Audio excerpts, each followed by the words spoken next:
Bonjour, bonjour messieurs, mesdames, mesdames et messieurs. Bonjour, une fois bonjour. Bienvenue à cette édition qui est la deuxième dans le cadre du 228 CPL, campagne des produits locaux au Togo. Cet événement intitulé campagne par le fait que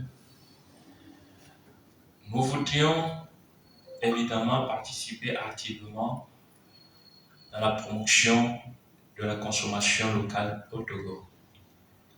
Et nous y sommes aujourd'hui dans un programme dédié à cet effet pour pouvoir partager les expériences, cultiver les esprits de fabrication, les esprits de transformation pour permettre à nos jeunes qui se lancent ou qui sont en phase de lancement de leur activité dans la carrière de la consommation locale, de s'attendre bien à des outils adéquats pour pouvoir lever le grand défi qui incombe nous tous.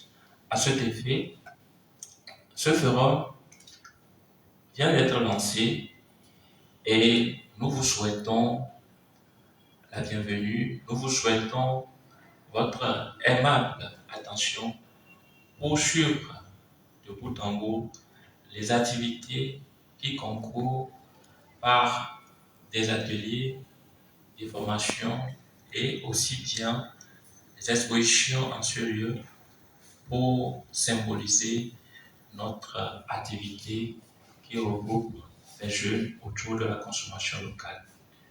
À cet effet, bienvenue encore à cette deuxième édition dédiée dans ce forum de partage et d'expérience pour l'atteinte des objectifs en commun.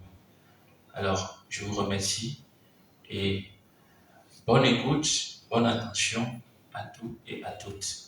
Merci.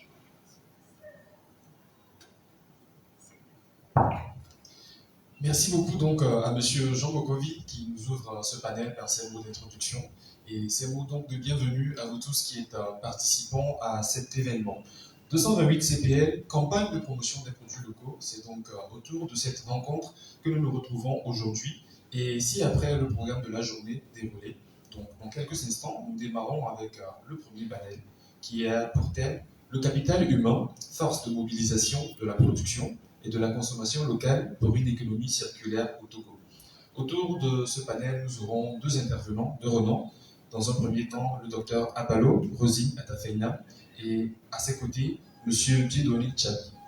Poursuivons donc cette journée, juste après le panel introductif, nous aurons un atelier de formation sur la gestion fiscale des entreprises de la production locale. Il sera question donc de présenter les avantages du Code général des impôts qui sont ignorés par les entrepreneurs des petites, moyennes entreprises ou moyennes industries. Nous suivrons cette formation qui sera dispensée par M. Elie Larson. Et juste après une petite pause, nous reviendrons pour le second atelier de formation.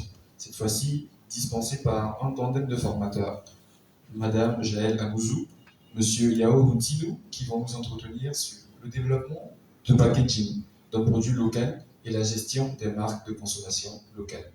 Mesdames et messieurs, à vous tous donc qui êtes avec nous en salle, dans les locaux de la Chambre de commerce et d'industrie qui nous accueille pour cet événement, et également en live sur les différents canaux digitaux du CGF. Nous vous souhaitons encore une fois la bienvenue et nous vous donnons donc le top pour le lancement de nos activités.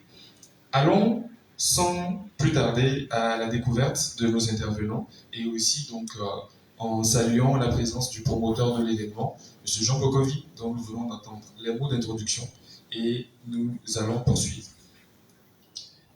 Le panel introductif, intitulé « Le capital humain, force de mobilisation pour la production et la consommation locale pour une économie circulaire au Togo ». Donc, autour de ce panel, nous allons bien vouloir demander à notre promoteur de nous donner l'espace. Donc, nous le raccompagnons sous vos applaudissements et surtout donc inviter à sa suite les différents intervenants. À la découverte des différents intervenants de cette thématique, nous avons dans un premier temps le docteur Rosine Atafeinam Abalo, qui est docteur en géologie et mines, enseignante à l'Université de Lomé. Elle est formatrice, coach, conseil en entrepreneuriat et elle est également chargée d'investissement à la holding d'État Togo Invest.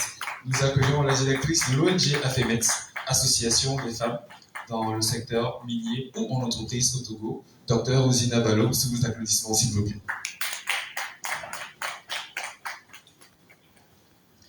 Et merci donc, nous venons d'accueillir le docteur Abalo. Aussi, autour de ce panel, nous invitons le second intervenant, Monsieur Dieudonné Tchabli, qui est entrepreneur, spécialiste donc de l'accompagnement des entreprises, le fondateur de Africa Coworkers, l'espace de travail collaboratif, et consultant en entreprise, Monsieur Dieudonné Tchabli, que nous accueillons encore une fois sous vos acclamations, s'il vous plaît.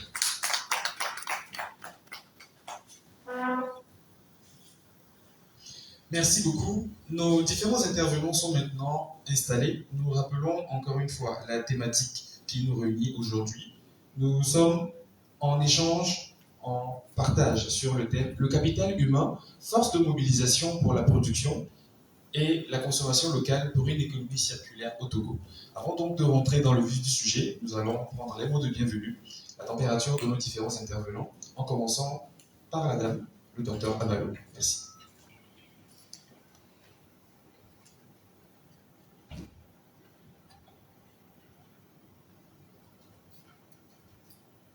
Merci, monsieur le modérateur. Comme il m'a si bien présenté, je n'ai plus besoin de décliner ma casquette. Seulement, je suis bien heureuse d'être là parmi vous en tant que panéliste, en attendant qu'il me donne la parole pour dérouler ce que j'ai à dire. Bienvenue à vous. Merci.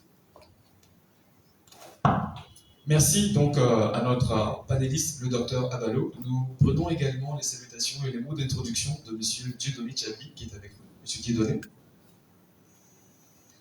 Merci à vous. Bonjour, bonjour, cher public. C'est toujours un plaisir et un honneur pour nous de partager les quelques expériences que nous avons dans le domaine entrepreneurial.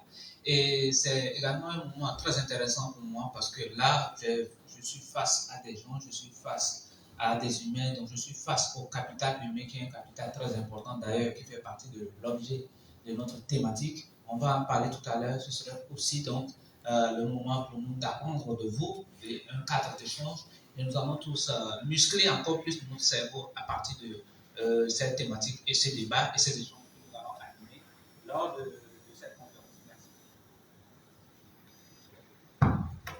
Merci beaucoup donc à vous, monsieur Dieudonné Tchabli. Nous avons pour thématique d'échange aujourd'hui le capital humain, force de mobilisation de la production et de la consommation locale pour une économie circulaire au Togo. Mais avant d'aller au vif du sujet, il serait important que nous puissions avoir connaissance, avoir parfaite maîtrise des mots-clés. Nous commençons donc à notre gauche. Docteur Abalo, le capital humain, que vous donne comme importance ou à quoi est-ce que cela renvoie au travers de vos différentes expériences? Le capital humain. Le capital humain, sans donner la définition académique, c'est juste pour dire comment est-ce que, lorsque dans un pays, lorsque dans une localité, il y a des jeunes de 15 à 77 ans, comme dit la chanson, des gens qui peuvent travailler, qui sont encore aptes d'esprit et de force physique, musculaire et de réactivité, comment est-ce qu'on peut promouvoir ces personnes de telle sorte à bénéficier de ces aptitudes-là. Nous savons tous que quand on est jusqu'à 15 ans, on n'a pas besoin de travailler autour de ces 18 ans. Donc après 18 ans, comment est-ce qu'on fait votre promotion pour que vous travaillez, développez votre plein potentiel pour donner le meilleur de vous-même. C'est de ça qu'il s'agit. Merci. Merci beaucoup donc, Dr Abalo, pour cette introduction capital humain. Nous restons toujours avec travailler et développer votre plein potentiel. Selon vos différentes expériences, vous avez une réelle approche d'accompagnement des femmes. Et pourquoi particulièrement l'accompagnement centré sur les femmes dans le cadre de vos activités? Merci beaucoup. Avant de donner la réponse à cette question précise, il faudrait bien que je mette à table et devant vous la structure qui me permet d'accompagner les femmes. Et ce n'est pas qu'une seule structure. Donc, je vais vous présenter l'ONG dans laquelle je suis la présidente, et puis mon entreprise qui travaille aussi dans la promotion de la femme. Donc, l'ONG, c'est AFEMET, Association des femmes du secteur minier ou en entreprise du Togo, qui réunit les femmes qui travaillent dans l'administration ou sur le terrain, dans une entreprise ou non, sur les thématiques des mines, énergie, travaux publics, environnement et autres. L'objectif poursuivi dans l'accompagnement des femmes au niveau de l'ONG AFEMET, c'est de voir dans quelle mesure on peut essayer d'arriver à cette parité tant réclamée par les ODD et aussi l'agenda 2063 sur lesquels nous allons aussi parler aussi de temps nous le permet. Donc l'agenda 2063, c'est celui de l'Union africaine, alors que les ODD, c'est au niveau international.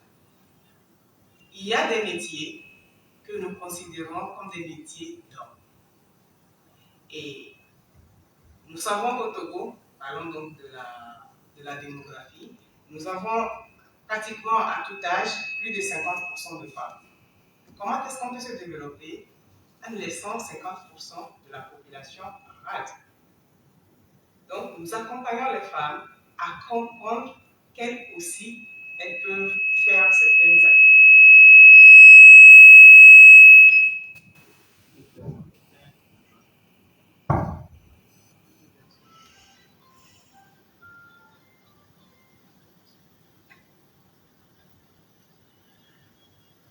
Alors, la technique m'a un peu coupé. Revenons à ce que je disais.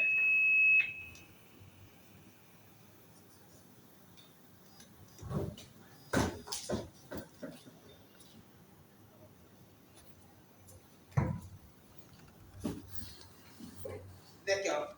Le capital humain aussi, c'est ça, c'est de chercher des solutions lorsque on a des soucis. Et vous voyez bien que je n'ai pas trouvé la solution à moi tout seul. Il a fallu qu'il y ait le modérateur à côté pour trouver. Donc c'est de ça. Comment est-ce qu'on peut promouvoir tout le monde? Comment est-ce qu'on peut travailler en bonne intelligence en équipe pour avancer? Il s'agit aussi de ça. Donc, nous disons que nous voulons la parité, bien sûr. Mais cette parité, il faut qu'elle soit faite de façon complémentaire et utiliser le potentiel de chaque personne. Lorsqu'une femme, par exemple, se sent capable d'être pilote, que ce ne soit pas son papa, son mari ou un voisin qui lui dit « Non, les femmes pilotes, ça ne donne rien ». Ou bien, est-ce que tu es vraiment capable de le faire? Lorsqu'une femme veut être architecte, par exemple, ne pas lui dire « Oh, est-ce que tu peux porter tous les jours le pantalon, tu ne seras plus sexy ». Ben, est-ce que quand les hommes ils portent le pantalon tout le temps pour être sur le chantier, après ils ne peuvent pas être aussi galants que ça ou aussi gentleman que ça? Donc c'est aussi ça pour la femme. La femme, c'est pas juste entre-temps on disait sois belle et tais-toi. Aujourd'hui on ne va pas demander aux femmes de crier sur tous les toits, mais c'est de dire je suis capable de faire quelque chose et il faudrait que stratégiquement le pays dans lequel je suis, la communauté dans laquelle je suis, puisse me permettre de le faire. Et la deuxième unité ou structure dans laquelle je travaille, c'est l'entreprise 3A, la société 3A, dont je suis la promotrice. Et nous faisons beaucoup d'activités, dont l'accompagnement des femmes. Et nous accompagnons les femmes comment? Autant au niveau de l'ONG, c'est humanitaire, autant ici, nous cherchons de l'argent. Notre problème aussi, c'est que les Africains ou les Togolais n'aiment pas trop prononcer ce mot argent. je voudrais bien le prononcer, bien dire que nous aimons tous de l'argent et que celui qui n'en est pas encore se dise que c'est ça qui nous réunit. Nous sommes des entrepreneurs ou des entrepreneurs à devenir. Qu'est-ce que nous cherchons? Si à longueur de journée, on est en train de dire nous ne voulons pas l'argent, nous n'aimons pas l'argent, ceux qui ont beaucoup d'argent, c'est des escrocs, c'est des voleurs. Alors que vous-même, vous voulez avoir beaucoup d'argent, et vous pensez que l'autre est un voleur, psychologiquement, il y a quelque chose qui doit vous bloquer. Même quand vous ne vous rendez pas compte, vous êtes bloqué. Parce que vous voulez amener quelque chose à vous que vous détestez a priori. Donc, comment former les femmes par rapport à ça? On le fait avec des contrats, avec des partenaires qui sont la GIZ, le PNUD et la UMOA, entre autres. Et nous commençons à former déjà les petites filles, déjà au niveau lycée et collège, par rapport au financement que nous avons et par rapport à la cible du bailleur. Et pas que, au niveau des femmes elles-mêmes qui ont déjà commencé à faire des entreprises, on les accompagne à savoir comment nous sommes en train d'introduire au niveau des financiers, je crois qu'après le débat va se mêler sur ça, nous sommes en train d'introduire un paramètre que nous appelons le seuil d'objectif. Le seuil d'objectif, c'est quoi? C'est de se dire simplement, j'ai besoin de construire une maison dans 4 ans ou dans 5 ans. Cette maison, est-ce que j'ai déjà évalué? Combien ça va me coûter? Est-ce qu'il y a déjà un terrain? Je prends le papier, j'écris tout ce que je vais faire et puis j'évalue.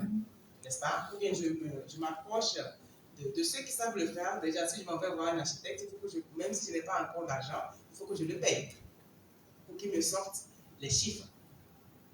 Quand les chiffres sont là, je sais que le terrain et la maison que je vais construire, ça fait peut-être, je n'en sais rien, 25 millions. Les 25 millions, aujourd'hui, je vends des galettes. Si c'est par jour, combien de galettes je produis par jour? Quel est mon bénéfice par jour?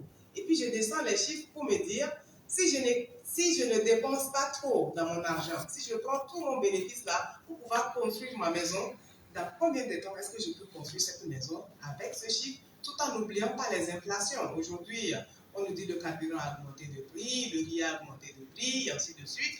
Donc, je prends mon bénéfice, je sais que je dois nourrir ma famille, en cas de maladie, je dois utiliser l'argent. Qu'est-ce qui va me rester pour pouvoir construire dans ma maison? Nous avons fait ça tout récemment. Une dame, on a essayé d'imaginer la maison qu'elle veut construire, et puis on s'est rendu compte que par rapport au commerce qu'elle fait aujourd'hui, et pas des moindres, pour construire la maison de ses rêves, il lui faut encore 59 ans. Sans oublier l'inflation. Alors, à 59 ans, la dame a déjà 60 ans aujourd'hui. Quand est-ce qu'elle pourra construire sa maison?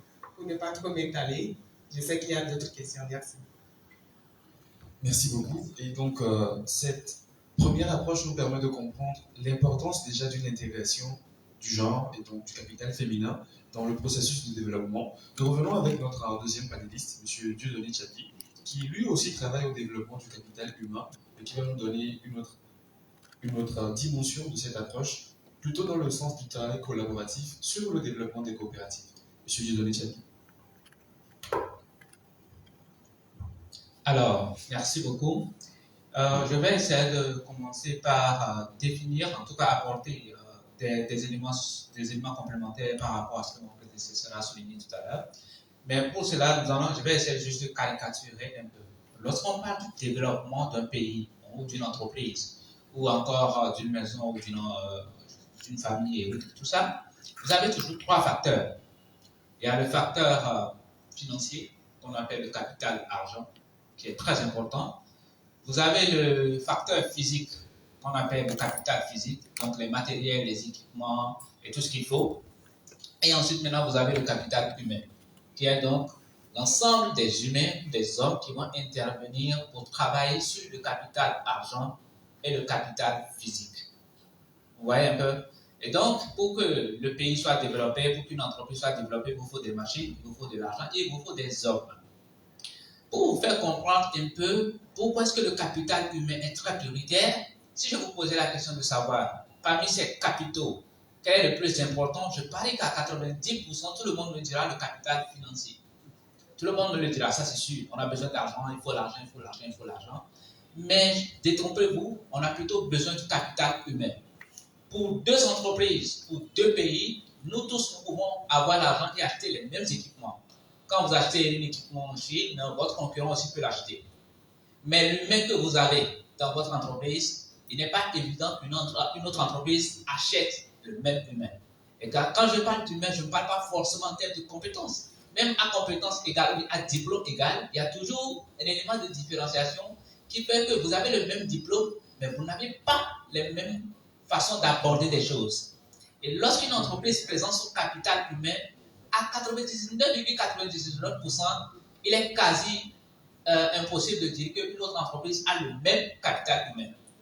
Alors que quand vous prenez le capital physique, donc l'ensemble des machines, les machines et tout, vous allez voir que dans une entreprise, on peut compter les ordinateurs qu'une entreprise possède et une entreprise concurrente peut dire que moi aussi je possède ces mêmes machines.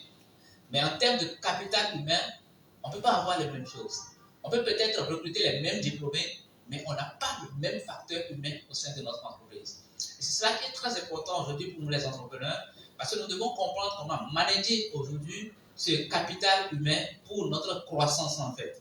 Parce que rien ne sert d'avoir des machines, rien ne sert d'avoir de l'argent si vous n'avez pas les gens qui savent le piloter. Et quand on parle de capital humain, donc ce sont ces personnes-là d'une certaine tranche d'âge en fonction des pays, bien sûr, ici au Togo. Vous ne pouvez pas embaucher par exemple un enfant de 12 ans, un enfant de 13 ans, c'est quasi impossible. Et c'est à partir de 18 ans. Vous devez intégrer, par exemple, le facteur compétence, le facteur diplôme, peut-être dans une certaine mesure. Et vous pouvez donc intégrer aussi le facteur genre en tenant compte donc de la dimension dans laquelle votre entreprise veut s'orienter. Et en tenant compte aussi des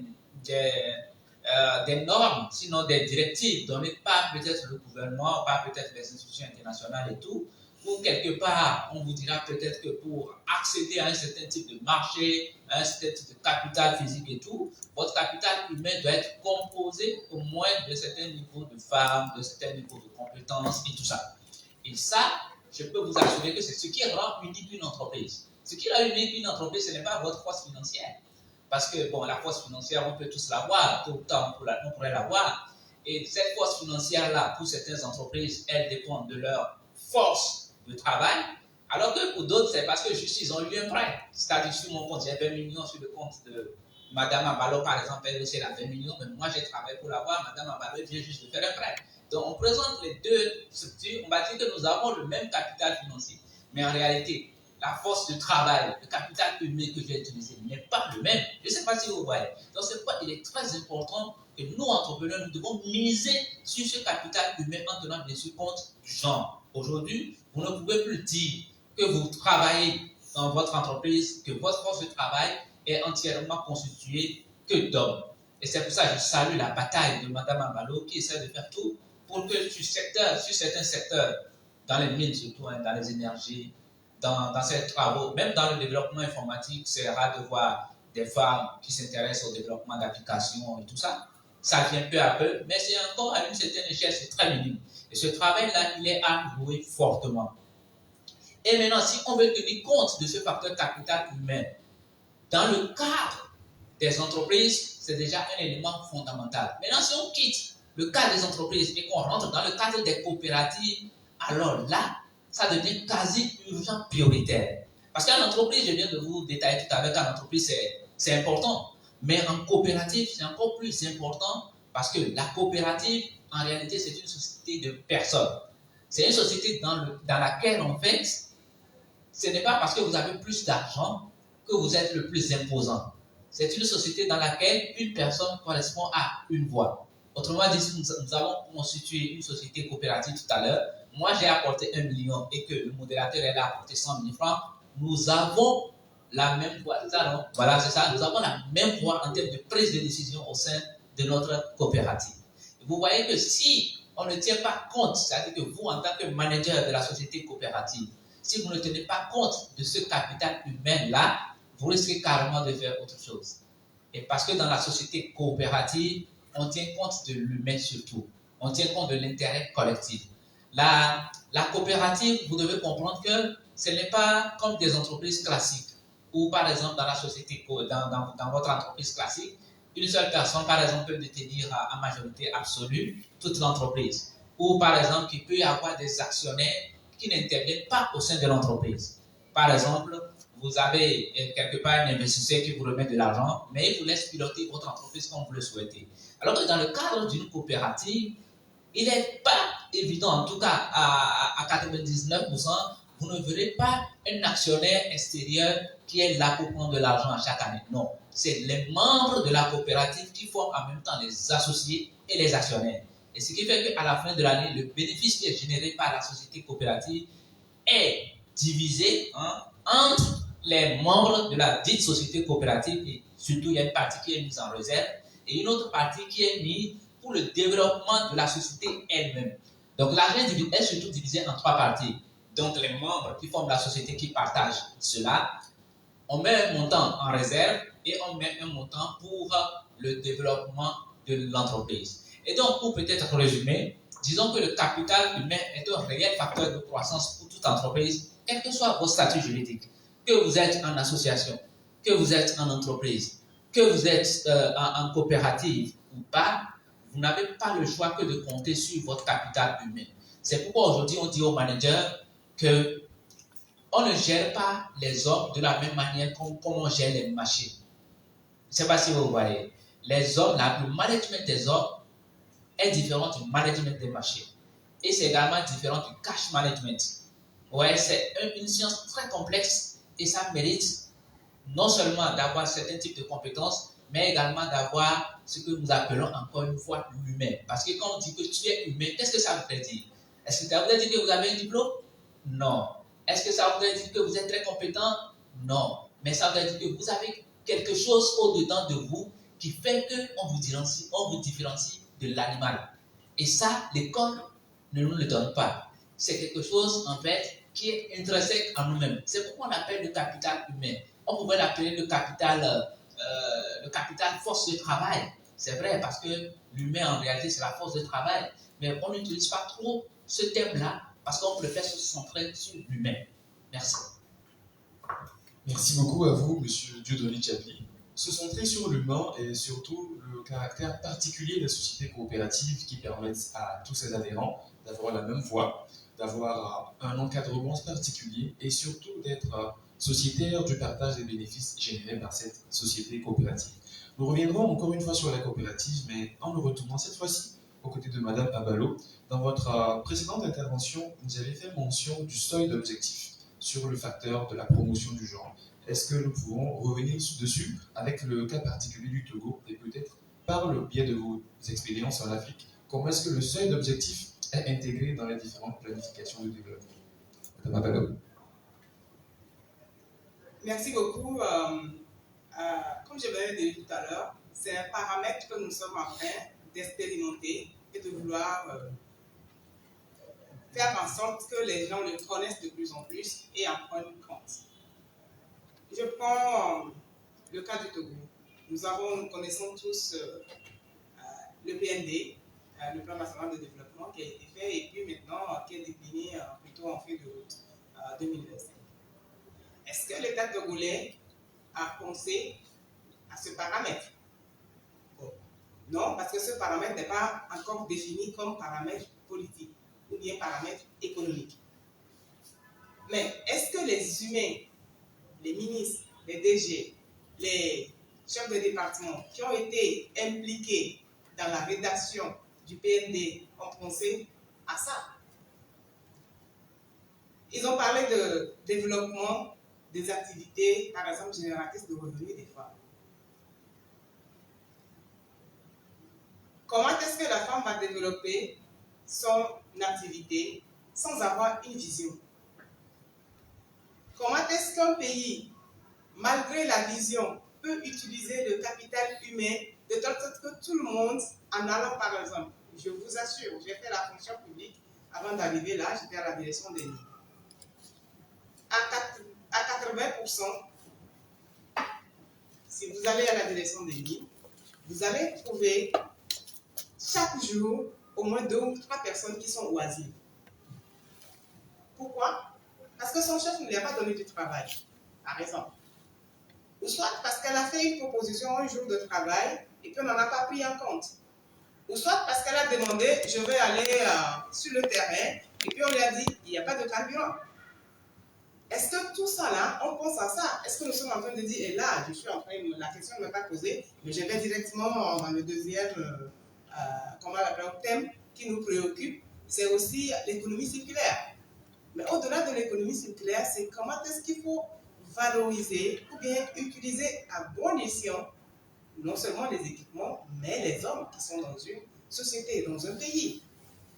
Est-ce que le Togo ou les Togolais se réveillent un jour pour dire qu'est-ce que Rosine doit faire pour que nous atteignions la vision dans notre TND? Qu'est-ce que Jean Bokovi doit faire pour que nous arrivions à ce développement tant escompté? Si c'est le jour où on se mettra à se poser cette question et à ajouter la seconde, qu'est-ce que nous devons faire pour que lorsque Jean Bokovi est en train de travailler, qu'il se sente valorisé, qu'il soit content de toujours faire son travail et de se dire voilà juste où je vais aller. À ce moment, on aura pris en compte ce que nous sommes en train d'appeler le seuil d'objectif. Combien d'heures dans la journée Jean Bokovi doit travailler dans ses associations et dans son entreprise pour être le plus rentable possible ou le plus efficace possible? C'est de ça qu'il s'agit. Quand un ministre va, par exemple, aujourd'hui, je suis dans un comité pour préparer la participation du Togo à la COP27. D'accord. Quand on va aller à la COP27, combien d'argent nous avons dépensé pour aller à cette COP? Et quand nous allons revenir, c'est quoi le bénéfice du Togo? C'est de ça qu'il s'agit. Mais quand on ne pense pas à ça, on va par exemple à un événement juste parce qu'il faut aller à un événement. C'est comme vous qui êtes venus aujourd'hui, c'est d'aller se dire à la fin de la journée, est-ce que j'ai perdu 4 heures à venir écouter 2 panélistes me raconter leur vie, ou bien ce qu'ils ont dit peut me permettre de faire ça, de changer quelque chose, pour que si j'ai une entreprise, bien que je suis dans une coopérative, que je sois le plus efficace possible, tout en disant que ce que je suis en train de faire, c'est bien pour ma réalisation personnelle, mais c'est aussi pour la réalisation du pays, pour l'atteinte des objectifs du pays. Combien parmi nous connaissons les objectifs du pays? Donc on doit commencer par là, puisqu'on dit le seuil d'objectif, connaître l'objectif pour savoir qu'est-ce que chaque jour, je le répète, qu'est-ce que chaque jour je dois faire pour arriver à mon objectif et quand est-ce que je peux arriver réellement à mon objectif. C'est de ça qu'il s'agit. Merci. Merci beaucoup. Et donc, pour le seuil d'objectif, connaître d'abord ma vision et qu'est-ce que je peux faire au jour le jour pour que mes actions, une fois mises en commun, puissent me permettre d'arriver là-bas. Nous revenons avec M. Dieudonné Tchabli, toujours encore une fois pour parler des sociétés coopératives. Elle nous donne un modèle de gestion assez particulier, qui est différent des entreprises classiques que nous connaissons. Et comment est-ce que ce modèle de société qui se veut coopératif peut stimuler la production et la consommation locale? M. Tchabli. Merci beaucoup. Avant d'intervenir sur cette question, je vais compléter l'approche de Mme Abalo en disant que moi, je parlerai de seuil d'objectif minimum. C'est-à-dire que quoi? Tout à l'heure, j'ai été très surpris de voir qu'il faudrait peut-être 58 ans, 59 ans à une dame pour avoir la maison de ses rêves. C'est carrément, c'est beaucoup. Donc, ça veut dire qu'en réalité, le SMIC que nous connaissons tous devait prendre en compte le seuil d'objectif minimum. C'est-à-dire que quoi? Pour un individu lambda, pour un humain lambda, il lui faut au moins un minimum vital. Et aujourd'hui, parler d'un minimum vital, c'est avoir un toit pour se coucher. Et avoir un toit pour se coucher, aujourd'hui, il nous faut combien? Si on prend en compte le terrain, la construction et tout ça. Donc, mettons ça tout simplement sur 5 ou 10 millions. Et donc, si vous devez avoir votre maison de 10 millions, qui vous permet d'avoir un minimum de bien, je ne parle pas forcément d'avoir une maison luxueuse, mais au minimum, il vous faut 10 millions, par exemple, pour dire que je vis décemment. Et si vous économisez 5 000 francs par mois, il vous faudra combien d'années pour atteindre 10 millions? Ça, c'est la question. Et donc, du coup, en tant que gouvernement, si ce paramètre-là, on va prier pour qu'il puisse travailler et atteindre cela pour que le gouvernement puisse l'intégrer, je pense que si ce paramètre-là est intégré très rapidement, la notion du SMIC prendra tout son sens. Et on ne se levera pas pour fixer le SMIC parce qu'il faut le fixer, mais on tiendra compte du seul objectif minimum pour que lui-même puisse vivre de manière décente. En se disant que si vous commencez le travail à partir de 18 ans, et si la durée de vie d'un humain, en tout cas au Togo, on sait que ça varie d'un pays à un autre. Le Canadien a plus de chances peut-être de vivre jusqu'à un certain âge que peut-être l'Américain et tout ça. Si on suppose qu'au Togo, le seuil minimum de vie, c'est peut-être 115 ans. Hein? Non, il faut qu'on espère, c'est ça aussi. Si on suppose qu'il faut 115 ans et que vous devez commencer le travail à partir de 18 ans, ça veut dire qu'approximativement, vous avez 98 ans de travail. Combien vous devez pouvoir, combien votre salaire devait vous permettre d'économiser annuellement pour que, au seuil de votre vie, vous puissiez avoir votre maison. Et on sait tous que ce n'est pas à 115 ans que vous devez avoir votre maison, ça ne sert à rien. Il faut pouvoir avoir votre maison peut-être à 40 ans, 50 ans pour jouir de tout ça. Donc ça veut dire que si vous avez 98 ans de temps de travail, ben on doit tenir compte plutôt de 40 ans de temps de travail et calculer donc le SMIC par rapport à tout ça. En tout cas, chapeau à vous, madame, ce travail, ce n'est pas facile. Et je pense que si jamais ça arrive à être intégré, il y a beaucoup de choses qui peuvent être améliorées au niveau du capital humain. Donc, pour revenir sur le capital humain au sein des coopératives, d'abord, on doit comprendre en réalité finalement ce que nous appelons par la coopérative. Parce que tout ça là, c'est un terme peut-être nouveau pour certains, mais c'est un terme que nous tous nous appréhendons, mais il faut dire que chaque fois, on découvre de nouvelles choses. Parce que lorsqu'on parle de coopérative, pour que vous puissiez mieux la comprendre, mieux la saisir, il faudrait qu'on fasse une comparative. Il faudrait qu'on la compare à une société commerciale. Il faudrait qu'on la compare à un statut associatif, okay, à une association. Il faut qu'on puisse la comparer aussi à ce que nous appelons aujourd'hui une entreprise sociale. Est-ce qu'une coopérative est fortement une entreprise sociale et tout ça? Donc, c'est des thématiques qu'il faut que nous comprenions. On n'a pas assez de temps, mais je vais essayer, si le modérateur le permet, de prendre 2 minutes pour essayer un peu d'expliquer ces termes-là en réalité. Parce que quand nous parlons d'association, c'est quoi? Le but de l'association, il est toujours non lucratif. Bon, en tout cas, il y a des associations qui ont un but lucratif, ça peut se faire, mais le but d'une association, il est non lucratif. On est d'accord, on poursuit un intérêt général qui est souvent d'ordre communautaire ou d'ordre social. Donc ça, c'est l'association. Dans une association, il y a cette histoire de cotisation de membres et tout ça, et l'association vit souvent des dons et des subventions. OK? Par contre, lorsqu'on quitte le statut association et on va vers le statut entreprise, l'entreprise ne vit pas souvent de dons et de subventions. L'entreprise vit des apports des associés. Alors qu'au niveau de l'association, on ne se partage pas l'argent. D'ailleurs, l'association ne gagne pas l'argent. Si une association se fait du chiffre, il est obligé de reverser ce chiffre-là. Si jamais elle doit disparaître, elle est obligée de reverser ce chiffre-là à une autre association de bienfaisance. L'argent n'est pas distribué entre les membres. OK? Donc, alors qu'au niveau de l'entreprise, eh bien, le bénéfice peut être distribué entre les associés, c'est-à-dire après avoir payé, bien sûr, le personnel et donc le capital humain. Mais lorsque nous virons vers l'entreprise sociale, la différence fondamentale entre une entreprise commerciale et une entreprise sociale, c'est qu'une entreprise sociale ne verse pas la totalité de son bénéfice, mais réinjecte une partie de ce montant-là pour une œuvre sociale. OK? Retenez bien cet aspect de la chose au niveau de l'entreprise sociale. Par contre, au niveau de la coopérative rejette, en tout cas reverse une partie de ses bénéfices pour son développement local. C'est-à-dire pour son développement personnel.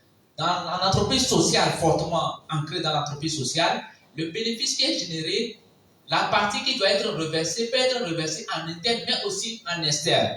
Je prends l'exemple, par exemple, de Catifaz, qui est une entreprise qui fait dans du pain et tout, qui reverse une partie de son bénéfice pour accompagner les jeunes filles mères, les orphelines, toujours en fin d'année. Donc, chaque fin d'année, ils font le calcul. Ils savent qu'ils ont dégagé tel bénéfice. Ils mettent telle partie pour accompagner les orphelines, les jeunes filles mères et tout ça. Vous voyez? Donc, voilà un peu la différence entre cette entreprise sociale-là et une coopérative. Dans une coopérative, on reverse, c'est-à-dire qu'on met une partie de l'argent aux membres, c'est-à-dire qu'on se partage l'argent, c'est-à-dire les dividendes. Donc, ce qui rejoint un peu une entreprise classique. Mais on est obligé de remettre aussi une partie dans le développement local. Mais ce que vous devez comprendre, c'est que dans une entreprise commerciale, vous avez peut-être un directeur, vous avez un certain type d'organisation en fait.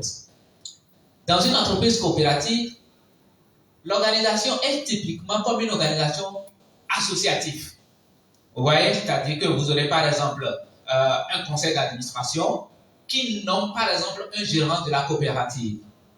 On a par exemple le même cas au niveau des entreprises classiques, aussi au niveau des entreprises sociales, où vous pouvez toujours avoir les entreprises, le conseil d'administration, mais systématiquement dans une coopérative, il y a toujours un comité de direction qui prend souvent le terme de conseil d'administration et on nomme quelqu'un pour sa gestion. Parce qu'en final, la coopérative, c'est un regroupement de personnes ou de sociétés qui veulent militer pour le développement commun, pour les intérêts collectifs, qui n'est pas forcément financier, ça peut être aussi culturel, ça peut être d'ordre économique, ça peut être d'ordre pour encourager la consommation locale, ça peut être pour le développement local. Mais ce que nous ne savons pas aussi, c'est que quand on parle de coopérative en Afrique et au Togo, on pense souvent aux gens qui vivent dans la zone rurale. C'est-à-dire quoi? C'est les agriculteurs souvent qui se mettent en coopérative. En réalité, c'est ça. Quand vous dites à quelqu'un coopérative, il vous dira est-ce que vous avez une ferme? Parce que pour lui, en réalité, la coopérative, ce n'est juste un regroupement de fermiers, du monde agricole et tout ça. En réalité, non. Nous avons la coopérative dans le secteur financier aussi. Les banques sont en coopérative. Je pense qu'on avait une banque coopérative, quelque chose comme ça, pour l'épargne et le crédit, quelque chose. Donc, dans le secteur financier, on peut avoir la coopérative. Dans le secteur des services, des entreprises peuvent se mettre en coopérative. Mais aussi, nous, les consommateurs, nous pouvons aussi nous mettre en coopérative. C'est là la spécificité de ce format juridique-là qui simplifie beaucoup de choses et qui tient en compte, encore une fois, le capital humain. Parce que l'objectif d'une coopérative, c'est de faire tout pour que tous ces membres-là puissent atteindre un certain niveau de vie beaucoup plus aisé sur le plan économique, sur le plan culturel, sur tous les plans possibles. Et donc, chaque membre est respecté comme tel. Chaque membre est respecté pas par rapport à son apport financier qu'il apporte dans son réseau, dans la coopérative, mais il est respecté en tant qu'homme. Homme grand H, bien sûr. Voilà. Donc, aujourd'hui, lorsqu'on parle de coopérative, nous devons comprendre que c'est une affaire qui nous intéresse tous. Nous devons aller beaucoup plus à sa compréhension pour savoir comment est-ce qu'on peut l'intégrer dans nos activités de chaque jour afin de stimuler beaucoup plus notre économie ou bien notre développement. Ce que nous devons comprendre, c'est que lorsque nous sommes en coopérative, eh bien, nous mutualisons nos forces, nous mutualisons nos ressources, nous mutualisons nos énergies pour que l'ensemble des bénéfices qui vont venir puissent être redistribués en tenant compte, bien sûr, de l'apport de chacun. Et c'est ça qui est très important. Par exemple, nous travaillons sur une société de coopérative pour les commerciaux. Alors, vous allez me demander, c'est en quoi cela peut intervenir. Vous savez, quand vous êtes commercial aujourd'hui, la dimension est telle que vous n'avez pas un salaire. Vous voyez? Et donc, du coup, vous êtes rémunéré à travers votre force de frappe.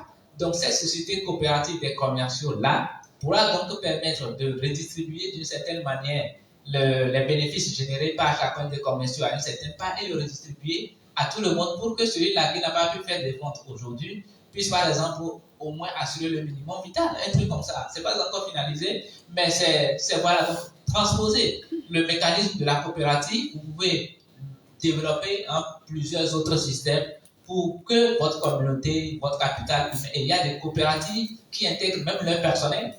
C'est-à-dire que voilà, il y a les membres sont constitués à la fois des premiers dirigeants, mais aussi du personnel. Le capital humain, la force de travail là, fait partie de la coopérative et elle aussi prend des décisions.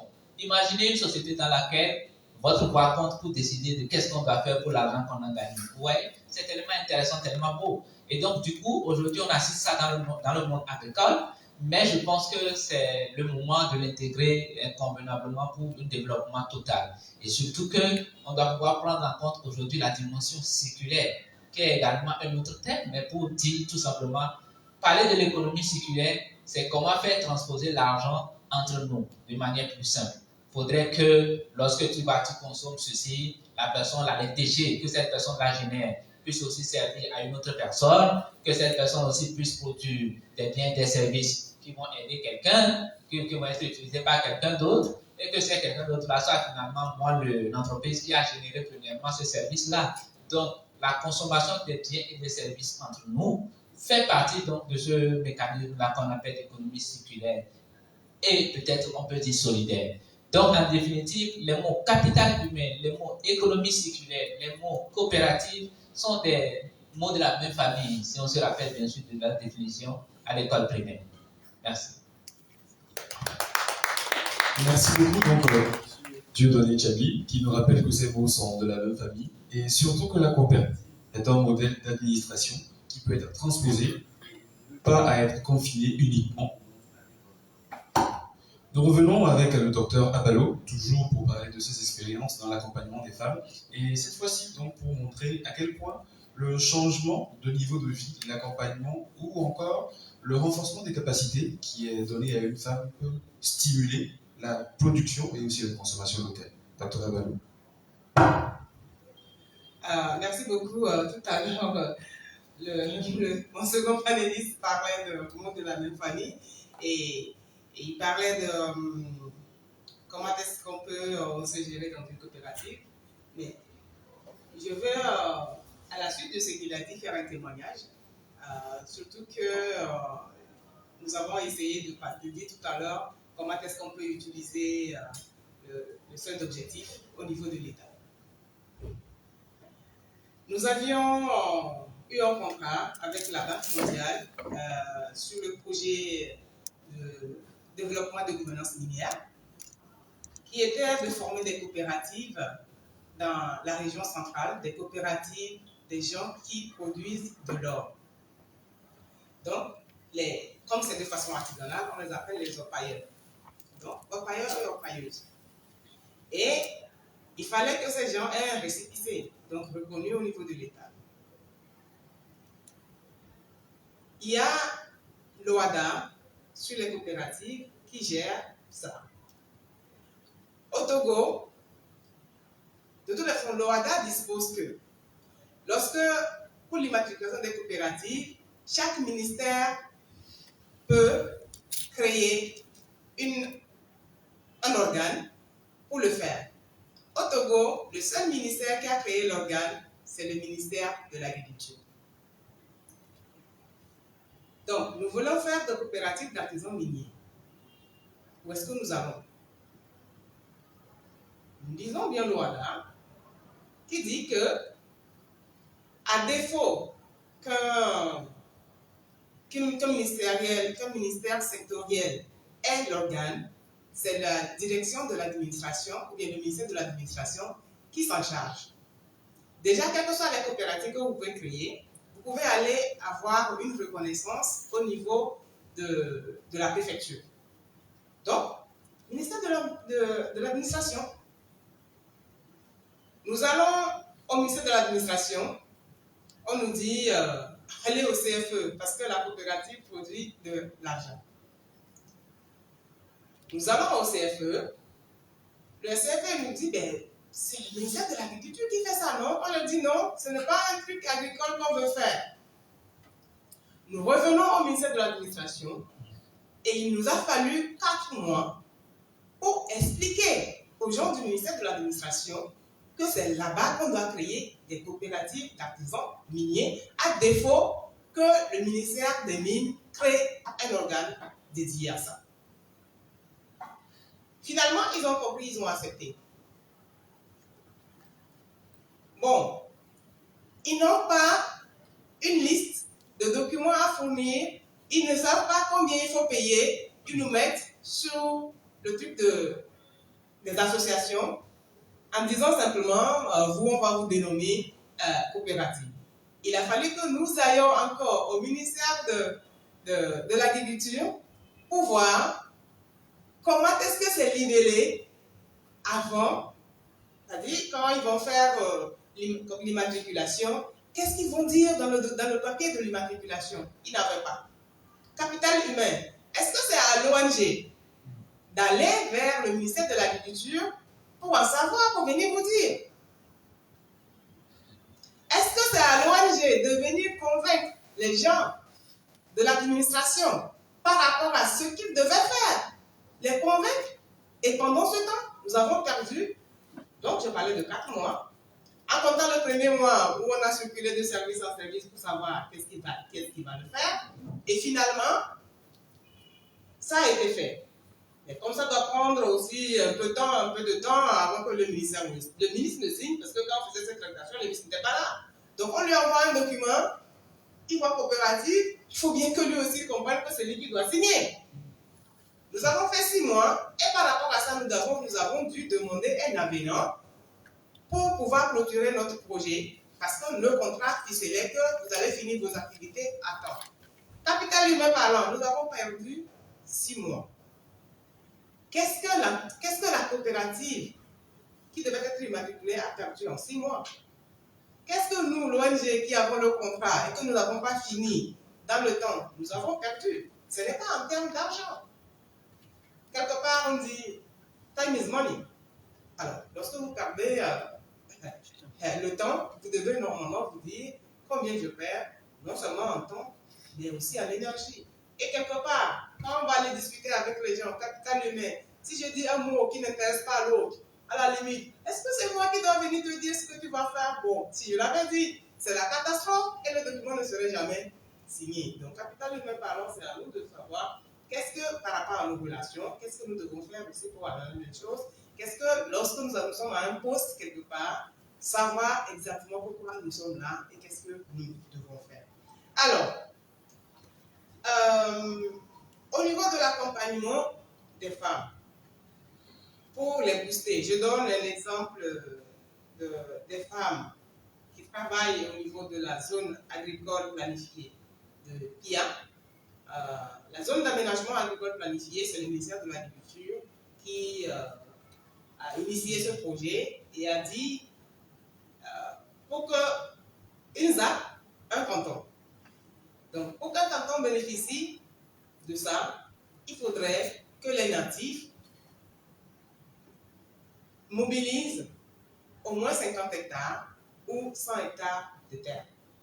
Donc, en tant qu'ONG, nous sommes allés mobiliser en se disant, bien sûr, le focus sur les femmes, il faudrait que les femmes soient les exploitantes de la ZAC. La dernière fois, on était allé et il y a l'agropole qui travaille au niveau des ZAC. Et l'une des ZAC, c'est la ZAC du Pia. Ok. Les agropoles disent, l'agropole dit, chaque exploitant, vous devez faire maintenant 50 hectares et 5 hectares chacun pour bénéficier de notre accompagnement. Il y a des femmes qui ont commencé dans cette coopérative à cultiver. Pour faire 1 hectare, il faudrait qu'elles se mettent à 2 ou à 3. Et du jour au lendemain, on vient leur dire, vous faites 5 hectares. Est-ce que c'est possible? Donc, il a fallu qu'on aille encore discuter avec les femmes pour leur dire, c'est possible, vous pouvez le faire. Lancez-vous et vous verrez. Et puis le truc, écoutez bien, quand l'unité de l'agropole est arrivée, il dessouche tout, il laboure tout en fait. Ce n'est pas dit que c'est toi qui dessouche, ce n'est pas dit que c'est toi qui laboure. Alors, et en plus, on vous donne les semences. Ce que vous avez à faire, si vous n'allez pas utiliser les herbicides, c'est de s'appeler à temps. Et l'engrais est mis à disposition par la NASAP qui va venir acheter la production. Donc, vous n'allez pas acheter l'engrais à temps, après vous allez payer. Donc, c'est d'aller semer les 5 hectares, chercher à entretenir les 5 hectares et faire la récolte, c'est compliqué. Donc, comment motiver les gens pour se développer eux-mêmes? Parfois, c'est un problème compliqué. Je vais vous donner une boutade que m'a raconté mon DG. Il dit, entre-temps, dans une localité, on payait l'impôt. Alors, les gens de cette localité, surtout les agriculteurs, faisaient un travail énorme pour pouvoir payer les impôts. Et après, on a supprimé ces impôts. Quand on a supprimé les impôts, on s'est rendu malheureusement compte que les gens ont cessé de produire. Pourquoi? Pourquoi ils ont cessé de produire? Parce que pour eux, l'impôt était une obligation de se réveiller et d'aller travailler. Maintenant qu'il n'y a pas d'impôt, rien ne me force à travailler. C'est comme ça que vous allez avoir femme, votre mari à la maison, qui ne se dérange pas, qui va aller rester sous un arbre, en train de jouer le ludo ou bien les cartes du matin jusqu'au soir. Parce que c'est dit qu'il n'a pas une obligation. C'est comme ça aussi que vous, messieurs, vous avez un salaire, vous donnez à votre femme, elle ne va pas se déranger à dire, moi aussi je vais faire quelque chose. Pourquoi je vais faire?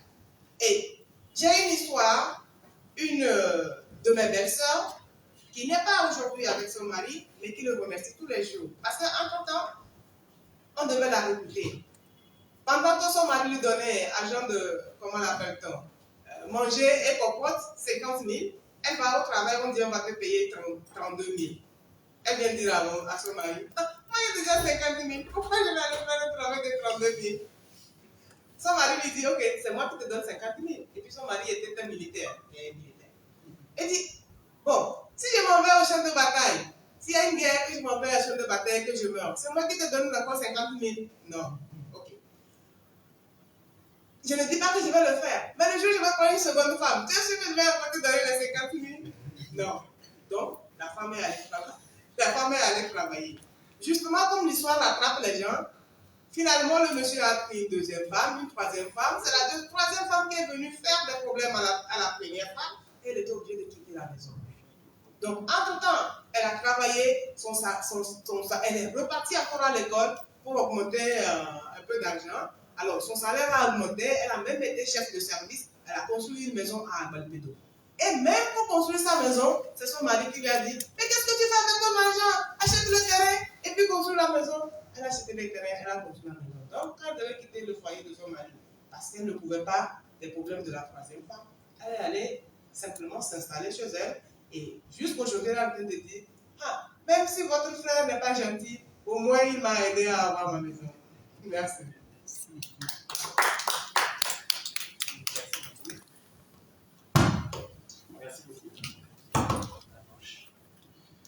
Le capital humain, c'est aussi donc savoir faire avec les outils, même s'ils se font désirer. Nous poursuivons notre échange avec des remerciements par rapport à Madame Adalou, qui vient de nous présenter sur cette approche des histoires, des partages d'expériences. Comment est-ce que le fait de redorer le blason de la femme en lui donnant un réel statut économique peut non seulement accroître son statut social, mais surtout l'inciter à développer la consommation locale. Nous revenons avec M. Dieudonné Chabli, toujours dans le sens du développement des coopératives. Chacun a sa voix, on peut l'appliquer à l'ensemble des secteurs. Et je veux que nous revenions sur le facteur consommateur. Parce qu'aujourd'hui, nous sommes en train d'être constamment incités à consommer local, à s'intéresser aux produits de nos entrepreneurs et à tout ce qui est fait made in Togo. Au-delà des différentes appréhensions et des commentaires que certaines personnes donnent à titre d'excuse pour ne pas consommer ces produits, comment est-ce qu'une coopérative de consommateurs peut avoir un réel impact sur la stimulation de la production de la consommation locale? Merci beaucoup. Je pense que cette seule question-là, ça mérite au moins une journée d'échange. On va essayer de rester concis, d'accord? Vous savez, aujourd'hui, lorsqu'on parle de capital humain, en réalité, c'est la force de frappe de toute l'Afrique. OK? Et aujourd'hui, lorsque vous prenez la Chine, vous pensez que sa force de frappe, c'est quoi? Ah ben, la Chine, elle seule fait combien de population? 1 milliard, plus d'1 milliard. Et ça, c'est une force de frappe quasi gros. On est d'accord? Et l'Afrique aussi peut utiliser cette force de frappe-là. Et c'est pourquoi beaucoup se battent pour qu'il n'y ait que des consommateurs en Afrique. Je ne sais pas si vous comprenez. Voilà, on fait tout pour que ces 1 milliard d'Africains-là ne soient que des consommateurs. Vous pensez que c'est pour rien qu'on veut transformer toute cette grande population en que des consommateurs? Non. C'est la force vitale du continent. Et ça ne se badine pas. Et donc, il est important que, même si on doit être consommateur, que cette consommation-là puisse aider le développement de l'Afrique. Je ne sais pas si vous voyez. Donc, comment cela va se passer? À travers la consommation locale. Et il y a des débats autour de la chose. D'autres vous diront, bon, est-ce qu'on est obligé forcément de consommer local? D'autres vous diront, consommer local, il faut que le produit soit de qualité, etc. Les produits que nous consommons aujourd'hui, que nous pensons qu'ils sont de qualité, en réalité, c'est des producteurs qui ont commencé comme nous aussi. Et c'est parce qu'ils ont eu la confiance de leur population qu'aujourd'hui, ils ont atteint ce niveau de qualité que nous nous apprécions. Et si on se permet de dire aujourd'hui qu'un produit local n'est pas de qualité, c'est une erreur grave.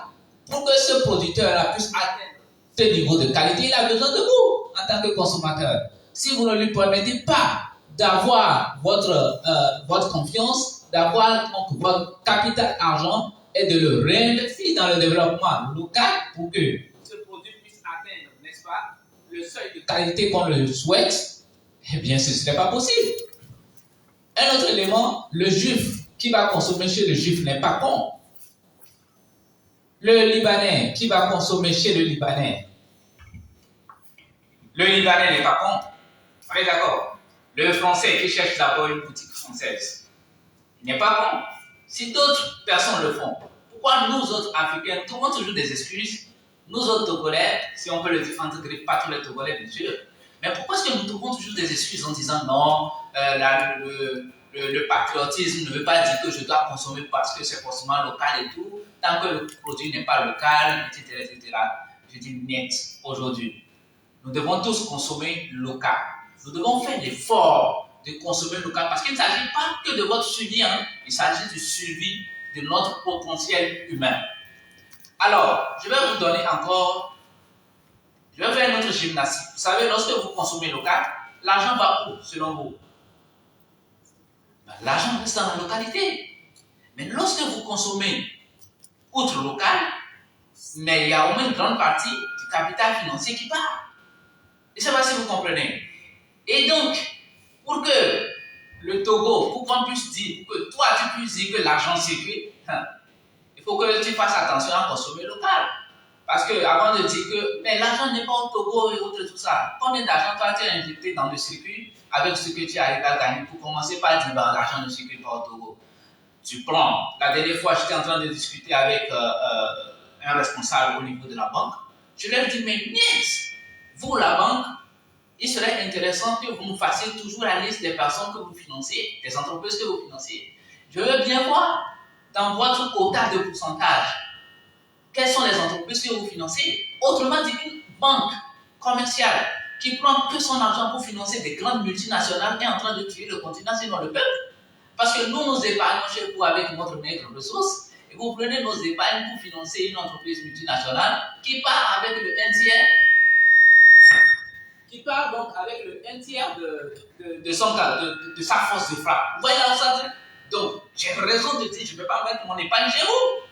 Parce que je mets mon épargne chez vous, c'est que moi-même, je me fais tuer en réalité. Donc,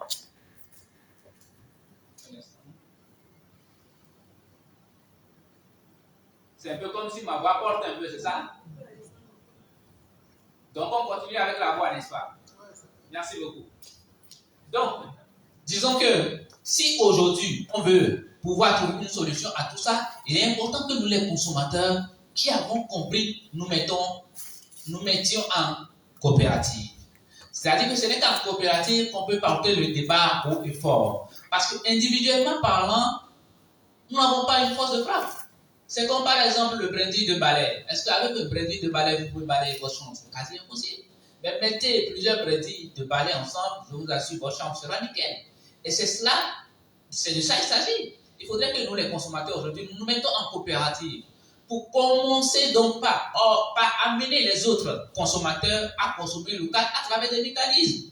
Parce que quoi? Si par exemple nous nous mettons en coopérative, nous allons pouvoir augmenter notre pouvoir d'achat. Parce que comment si toi seul tu te mets à aller acheter un produit, ça te coûtera plus cher que si c'est la coopérative qui commande le produit. Et ça va dans ton intérêt.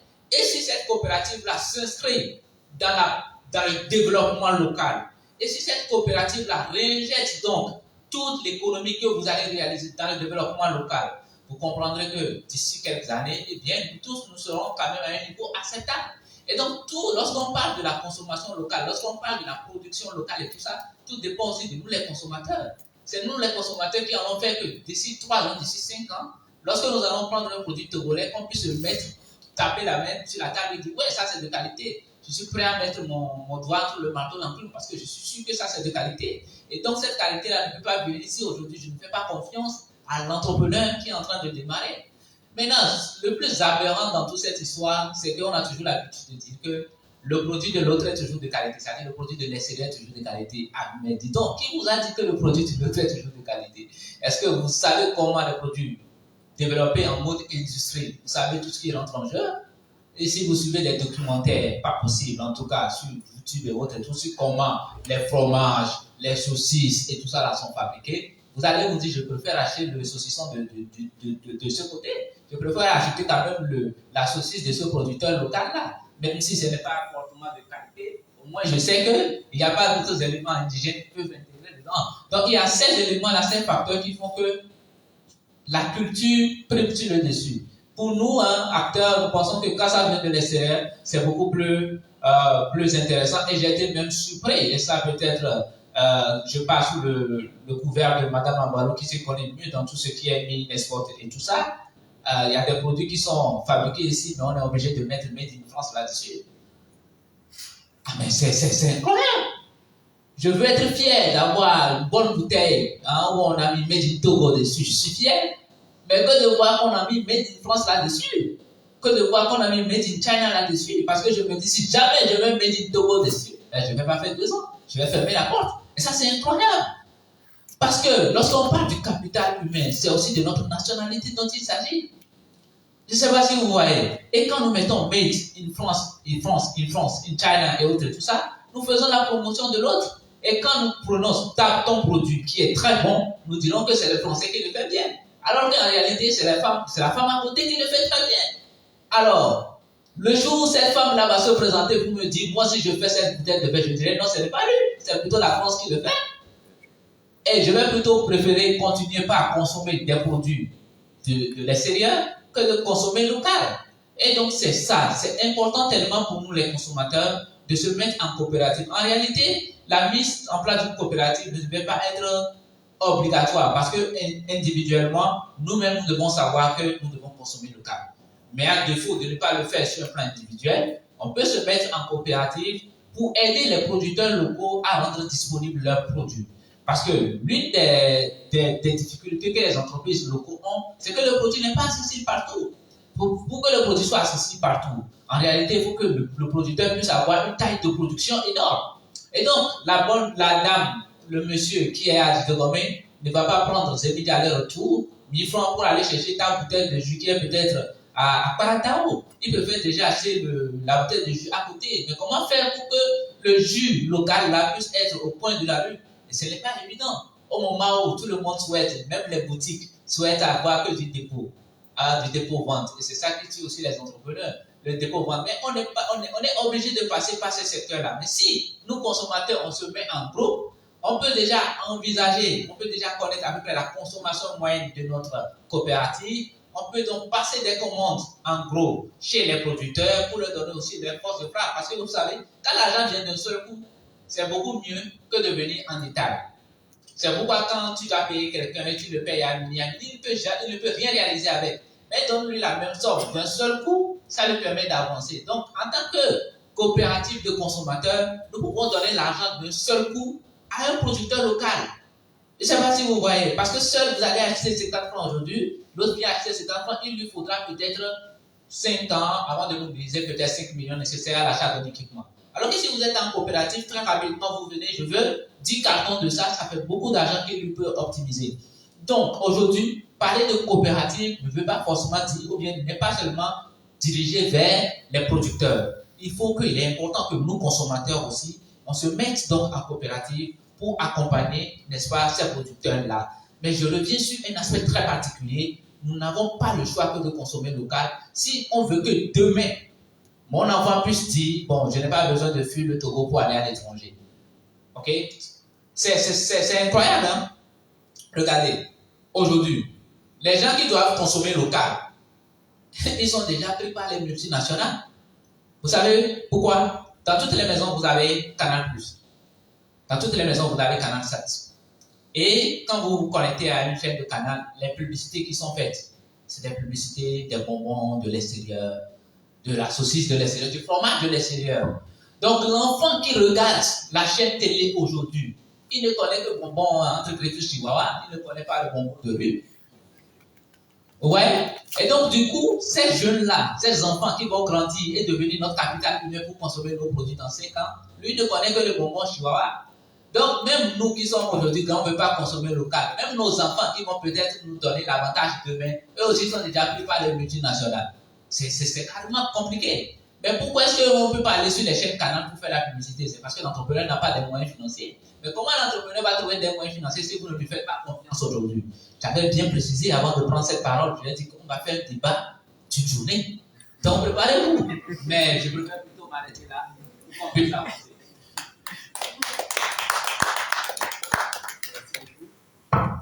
Merci beaucoup. Et donc, cette journée va se poursuivre très heureusement, mais pas uniquement avec les propos de M. Chapli. Nous revenons avec le docteur Avalo. Nous avons pour habitude d'entendre à parler de consommation locale uniquement notre idée orientée sur des vêtements, sur des produits manufacturés ou seulement sur l'alimentaire. Mais la consommation locale, c'est aussi la production et des productions qui sont un peu hors normes, qui ne sont pas accès à tout le monde et surtout un domaine que vous maîtrisez beaucoup, le domaine minier. Donc, par rapport à vos activités, comment est-ce que le développement et l'accompagnement que vous avez donné aux femmes a permis de promouvoir et surtout de rehausser la production minière au niveau des différentes zones que vous avez eu à visiter? Dr. Avalo.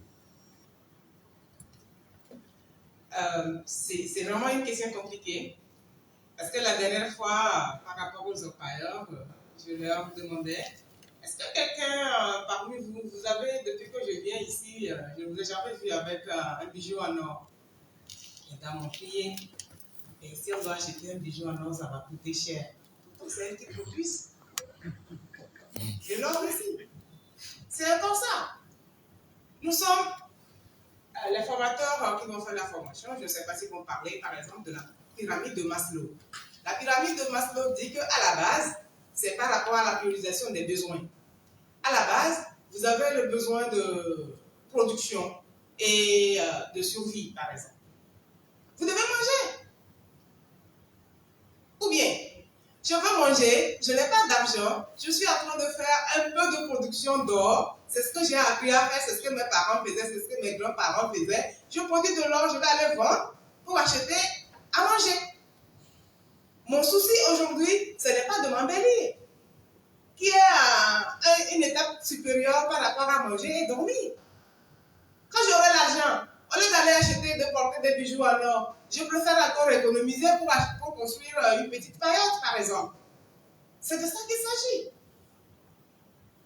Donc, comment, en parlant de l'or, la France n'est pas un produit producteur d'or, mais dans leur caisse, il y a beaucoup d'or. L'or là vient d'où? Ça vient des petites productions que nous avons faites, et ça vient aussi en offre de l'or qui vient nous voler sans qu'on le sache. N'est-ce pas? Qu'est-ce qu'il faut faire pour arrêter ça? Je crois que j'ai mis sur mon calepin pendant que mon collègue parlait, je parlais de changement de mentalité. Voyons, est-ce que moi-même je suis local? J'ai porté des mèches qui ne sont pas faites. Togo, même si c'est produit au Togo, Amina, n'est-ce pas? Même si c'est produit au Togo, Amina, l'entreprise n'appartient pas aux Togolais. Les gens qui travaillent là-bas, ils sont payés à la limite au SMIC. Et parfois même pas. Parfois c'est à la tâche qu'ils sont payés. Est-ce que, quand portant Amina, je suis fière de dire que je suis en train de faire promotion de la consommation locale? Non. Je porte ça. Ce qui est intéressant dans ça, c'est qu'on porte ça. Et qu'on est content qu'on est en train de faire consommation locale. C'est de se tromper de cible. Le coton est peut-être produit au Togo, mais il n'est pas tissé ici. Alors que nos grands-mamans, nos grands-parents savaient tisser le coton. Aujourd'hui, vous allez trouver, c'est rarement que vous allez trouver des gens qui tissent encore le coton. Après, on va nous dire transfert de technologie. Non. Notre bataille n'est pas une transfert de technologie. Et de toutes les façons, moi, Rosine, je trouve une technologie et je te le donne gratuitement. Et c'est pas vrai. Le monde ne se développe pas comme ça. C'est vrai, des documents stratégiques dans lesquels j'écris transfert de technologie. Parce que mon patron ne comprend que ça. Est-ce qu'il y a transfert de technologie dedans? Non, ok, je vais aller mettre la phrase transfert de technologie. On parle de contenu local dans le développement, dans les lignes par exemple. C'est quoi le contenu local? Il faut que lui vienne, comment l'appelle-t-on, utiliser les gens qui travaillent ici. Pourquoi c'est toujours lui qui va quitter là-bas et venir utiliser les gens ici et puis on est content de dire contenu local? Ça n'a en réalité pas de sens. Nous sommes ici, sans parler de mes chaussures et d'autres choses, n'est-ce pas, de moi. Nous habitons dans le bâtiment ici. C'est fait en ciment, en sable. Bon, le sable est plus ou moins local, n'est-ce pas? Quand je dis plus ou moins local, le camion qui transporte le ciment et le sable,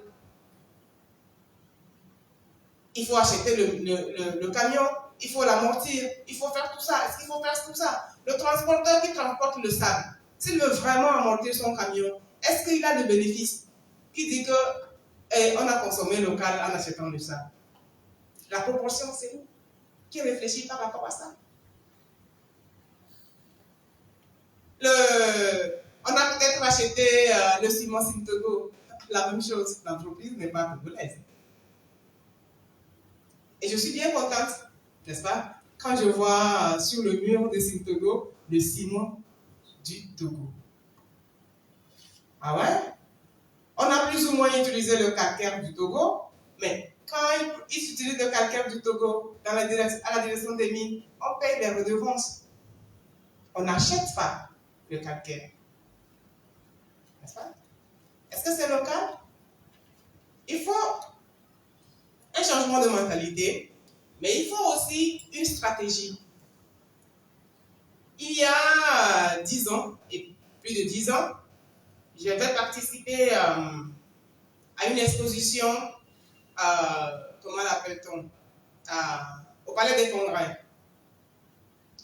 Et j'étais venue, entre-temps j'avais travaillé à la prison de la République. Donc j'étais venue en tant que représentante de la présidente de la République. Et puis j'ai trouvé des étalages Choco Togo, qui c'était à leur début. Et j'ai acheté Choco Togo et je suis allée faire la promotion à la présidence. Et ce qui m'a intéressé, avant même d'acheter Choco Togo, celui qui était là, comment l'appelle-t-on, à l'étalage, il est dans le membre, dans le conseil d'administration, et puis qui dit, moi, s'il me faut vendre ma dernière chaussure pour que Choco Togo marche, je le fais. Nous sommes allés à tel ministère, personne ne nous a écoutés. Aujourd'hui, alors que nous avons été aidés pour aller, comment l'appelle-t-on, en Côte d'Ivoire pour faire cette formation. Donc, l'État prend son argent, il les amène faire des formations en Côte d'Ivoire. Les gars reviennent, ils ont besoin d'argent pour faire un chocolat togolais. Maintenant, personne ne veut les écouter. Donc, les petits, ils se débrouillent. Aujourd'hui, on est bien content de dire Choco Togo un peu partout. C'est une bonne chose. Mais Choco Togo n'a pas tellement. Il y a une stratégie pour. Je ne les ai pas encore vues, mais je vais les voir et puis je le dirai. J'ai un cousin qui. Donc, quand j'étais partie à la présidence, quand les gens ont goûté, ils ont dit non, c'est pas bon. Si comment, à la limite, si on achète ce chocolat-là, c'est pour faire des tartes, c'est-à-dire utiliser comme matière première pour faire autre chose. Mais si c'est pour manger directement, c'est pas bon. Parce que la texture n'est pas ça, le goût n'est pas totalement ça. Parce qu'on a goûté d'autres chocolats, non? Maintenant, on compare dans notre bouche si celui-là est bon, sans aller chercher à voir la qualité par rapport à ce que ça nous apporte comme nutriments, ou bien comment est-ce que c'est fait. Donc, mon collègue a déjà abordé ça. Mais ce que je vais aborder ici, c'est que mon cousin, venu d'Amérique, m'amène un chocolat. Et quand je goûte ce chocolat, il est presque exactement comme Choco Togo. Alors je dis quoi? Si j'étais à la place de Choco Togo, et c'est ce que nous tous nous ne faisons pas, c'est d'aller goûter la plupart des chocolats que les gens vendent trop cher quelque part pour les comparer par rapport aux miens. Si Choco Togo avait goûté ce chocolat, n'est-ce pas, qui est acheté très cher en Amérique, qui m'en a amené. Il devait faire aller à une foire, exposer au Togo, faire une dégustation, pas une exposition, de chocolat Togo et de chocolat dont je ne veux pas donner le nom d'Amérique. Et quand les consommateurs vont goûter, ne leur dites pas ça c'est chocolat Togo, ça c'est l'autre. Goûtez, dites-nous la différence. Ils vont vous dire c'est la même chose. Okay, c'est la même chose, c'est vraiment la même chose. Goûtez encore s'il vous plaît. Et quand ils sont convaincus que c'est la même chose, vous allez montrer les étiquettes pour dire ça c'est chocolat Togo, ça c'est l'autre. Et à ce moment, les consommateurs vont comprendre que vraiment chocolat Togo est bien. Puisque nous faisons l'apologie de ce qu'il y a à l'extérieur. Montrons donc aux gens que ce que nous sommes en train de faire ici est aussi bon. Mais cette réflexion, par manque d'argent aussi et par manque de connaissances, fait qu'on ne mène pas cette réflexion-là. C'est de se poser la question, qu'est-ce que j'ai fait? Ok, c'est l'habit que j'ai porté. Je voudrais bien trouver un habit à 50% made in Togo. Vous allez quelque part, achetez-nous des pagnes. Les pagnes sont hollandais là, c'est pas au Togo. Et on dit hollandais. Hollandais, c'est togolais. Ok, d'accord. Donc, c'est cette réflexion qu'il faudrait qu'on mène pour dire comment nous faisons la promotion de ce que nous sommes en train de. La dernière fois j'étais à l'université, ça fait 4 fois que je parle de ça, alors que c'est seulement la semaine dernière que j'étais à l'université. Où un professeur d'université attend de dire, pour fabriquer une roue, on n'a pas besoin de recherche scientifique. Et puis, je suis enseignante à l'université. Et puis j'ai dit, de quoi parle-t-il? J'étais à un panel. De quoi parle-t-il? C'est quoi on appelle recherche scientifique? Ce n'est pas de mener un raisonnement scientifique. Mais qu'est-ce qu'on met dans scientifique? Est-ce que c'est d'aller à l'école d'abord? Les gens ont réfléchi, ils ont eu de l'imagination. N'est-ce pas? Ils se sont mis en tête le protocole pour produire la boue. N'est-ce pas? On va dire que la boule est scientifique, mais celui qui a fabriqué la boule la première fois, là, Thomas Edison, il n'est pas allé dans un amphithéâtre pour apprendre comment ça se fait. Si on doit comparer la boule maintenant à la roue, on va dire que la boule est scientifique et puis la boule n'est pas scientifique. Je dis, mais ça ne va pas, il y a quelque chose qui peut changer. Et pas seulement nous, mais jusqu'au sommet de l'État, jusqu'au sommet de la présidence de l'université, il faudrait changer. Il faut changer même la façon dont on forme les gens. Si vous dites à une personne, fabriquer la roue n'a rien de scientifique, la personne ne va même pas encore penser à comment est-ce que je vais améliorer la roue. N'est-ce pas? Si. Quelque part, nous avons travaillé contre nous-mêmes en nous disant que les gens sont venus nous coloniser. Ce que nous savions faire déjà, ne le valorisons pas. Réfléchissons un peu. Pour montrer la farine et préparer la pâte là, quelqu'un vient nous dire ça? Non. Ce qui blesse encore, le pain de singe, je ne sais pas combien de personnes connaissent ça ici. C'est le fruit de baobab, n'est-ce pas? Quand les Kabyles font le fruit les pains de singe, vous savez comment ils font ça? Il y a une vieille dame qui va mettre les trucs dans la bouche, et puis elle va cracher les crachats, et puis elle va faire ça après là proprement, et puis, n'est-ce pas? Quelqu'un dans la salle sait comment on fait ça? Et puis les gens vont vous dire c'est dégoûtant. Vous êtes allé voir comment le boulanger fait son pain en France? Ok. Maintenant, même si on ne sait pas comment on le fait, on ne connaît même pas qu'est-ce que les pains de singe ont de vertueux. Mais les Kabyles ont toujours mangé les pains de singe, ils sont vigoureux, n'est-ce pas? Ils ne sont pas tombés malades. Ils retirent des vertus. Nous, Togolais, nous attendons quoi? Il faudrait qu'un Français ou un Américain vienne faire l'étude du pain de singe et qu'il nous montre les qualités avant qu'on ne commence par consommer. C'est ça qui fait qu'on n'en a pas nous développer. Donc si on veut le développement, qu'est-ce que nous devons changer? Chacun individuellement. Qu'est-ce que nous devons changer? Même si on se met en coopérative, qu'est-ce que nous devons changer? Qu'est-ce qu'au niveau de l'État, ça doit changer? Ainsi de suite.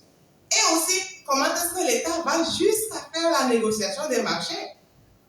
Ou bien même jusqu'à faire la négociation de l'aide, entre parenthèses, au développement. C'est de ça qu'il s'agit. Thomas Sankara n'est pas mon ami, mais il est bon. Mais je crois qu'il faisait un bon combat. Merci. Merci beaucoup. Et surtout, donc, avant de parler de développement, avant de parler de capital humain, il est très important de valoriser nos compétences et nos ressources endogènes. Nous n'allons pas monopoliser les échanges au niveau des panélistes, nous allons aussi ouvrir la partie aux éventuelles questions. Et nous allons donc prendre un premier tour de 3 questions. Vous vous présentez donc juste une main levée. Nous allons avoir une assistance pour faire balader le micro et vous passez vos questions. Une fois les questions collectées, les panélistes vont donc y répondre à la foulée. Nous prenons une première série de 3 questions. Merci beaucoup.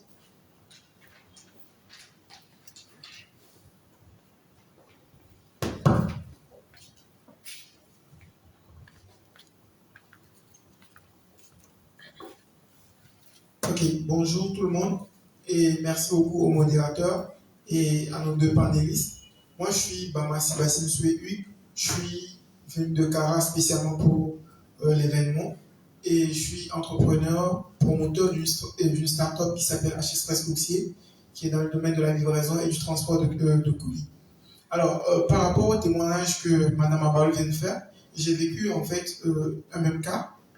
Quand j'ai lancé mon business à la base, nous n'avions pas les moyens de nous offrir les sacs de livraison européens. Alors nous avons conçu, je suis scientifique, je suis dans le département de sciences physiques, je viens de finir. Nous avons conçu un modèle typiquement à ce qu'ils font là-bas et qui respecte les normes en fait, le froid et tout qui est conservé.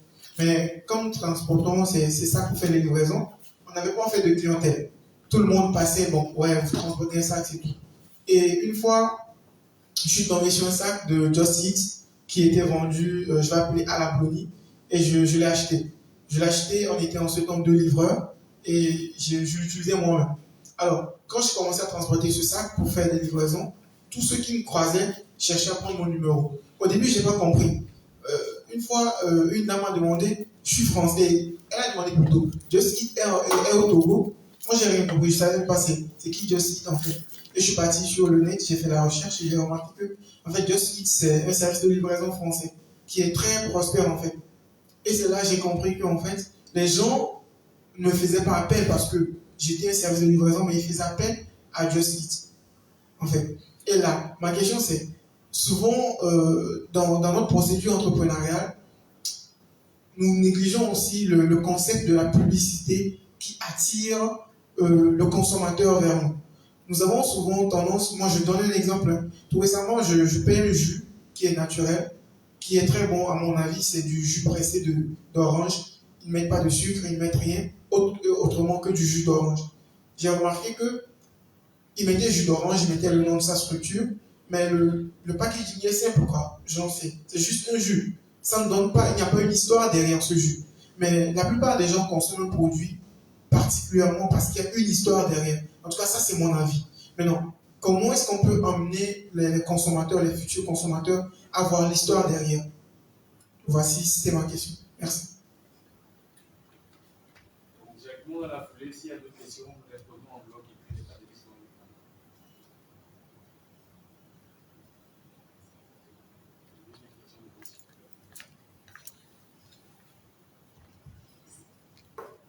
Bonjour, moi c'est Teko Ayababi. Ma structure s'appelle Bishop, Biron Keshop. Moi, ce n'est pas une question, c'est juste, disons, une expérience que j'aimerais raconter. Et moi, je suis dans l'argile. Je connais l'argile maintenant, ça fait plus d'une trentaine d'années. Je fais à la maison et je consomme, je me lave avec le corps, je me lave, j'en fais un shampoing. Et chez moi, personne ne consomme d'argile. Mais ils s'en vont parler à l'extérieur que maman fait de l'argile, elle fait ceci, elle fait cela. Mais eux-mêmes, à la maison, ils ne consomment pas. Donc, il faut que ça commence depuis chez nous pour que ça s'étende à l'extérieur. Merci. Merci beaucoup. Partage d'expérience, questions. Nous prenons directement le tour. Il y avait une main levée derrière. Merci beaucoup. Moi, c'est Mogori Mariam. Je tiens vraiment à remercier tous les initiateurs de cette rencontre. Je dirais que nous ne sommes pas aussi nombreux dans la salle, mais nous qui sommes là, nous aurons à profiter énormément. Et commençant par là, j'aimerais savoir pourquoi l'information n'a pas été vulgarisée pour que bon nombre puisse y participer. Parce que j'ai eu comme l'impression que c'est juste par via d'Internet que la communication a été faite. Bon, je dis vraiment merci aux panélistes pour leur mindset parce qu'on sent que vraiment, ils ne sont pas au niveau des petits. Leur niveau est vraiment élevé. Et nous aimerions vraiment que notre population d'ici que nous puissions aussi comprendre pour que nous puissions prendre le train en marche parce qu'en Afrique, nous sommes vraiment en retard en ce qui concerne la consommation locale et au-delà. Maintenant, j'ai été très ravie du concept de coopérative des consommateurs. Je ne sais pas si à votre niveau, vous avez déjà initié quelque chose du genre pour que nous aussi nous puissions intégrer et prendre le train en marche parce que je pense que c'est vraiment quelque chose qui va nous aider tous vraiment. Cette initiative-là, si ce n'est pas fait, je pense qu'il faut déjà quand même qu'on y pense et on intègre la population pour que ça puisse aller de l'avant. Merci beaucoup.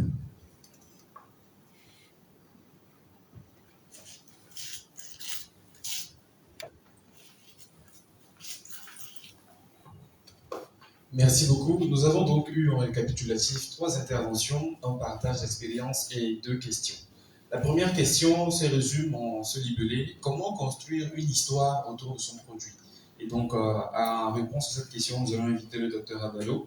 Et juste après, M. Dieudonné Chabi nous donnera réponse à la question s'il y a déjà des mécanismes d'association de consommateurs qui sont en place. Docteur Abalo, s'il vous plaît.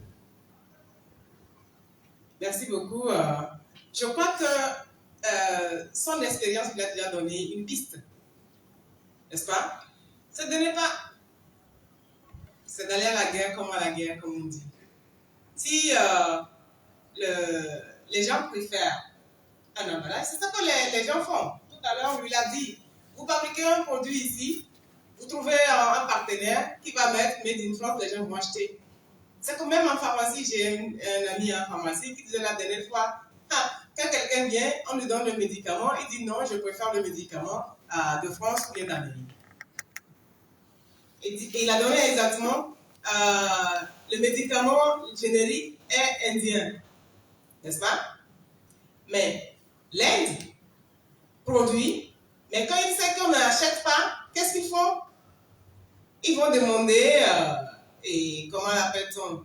L'autorisation, j'ai oublié comment on appelle ça en pharmacie.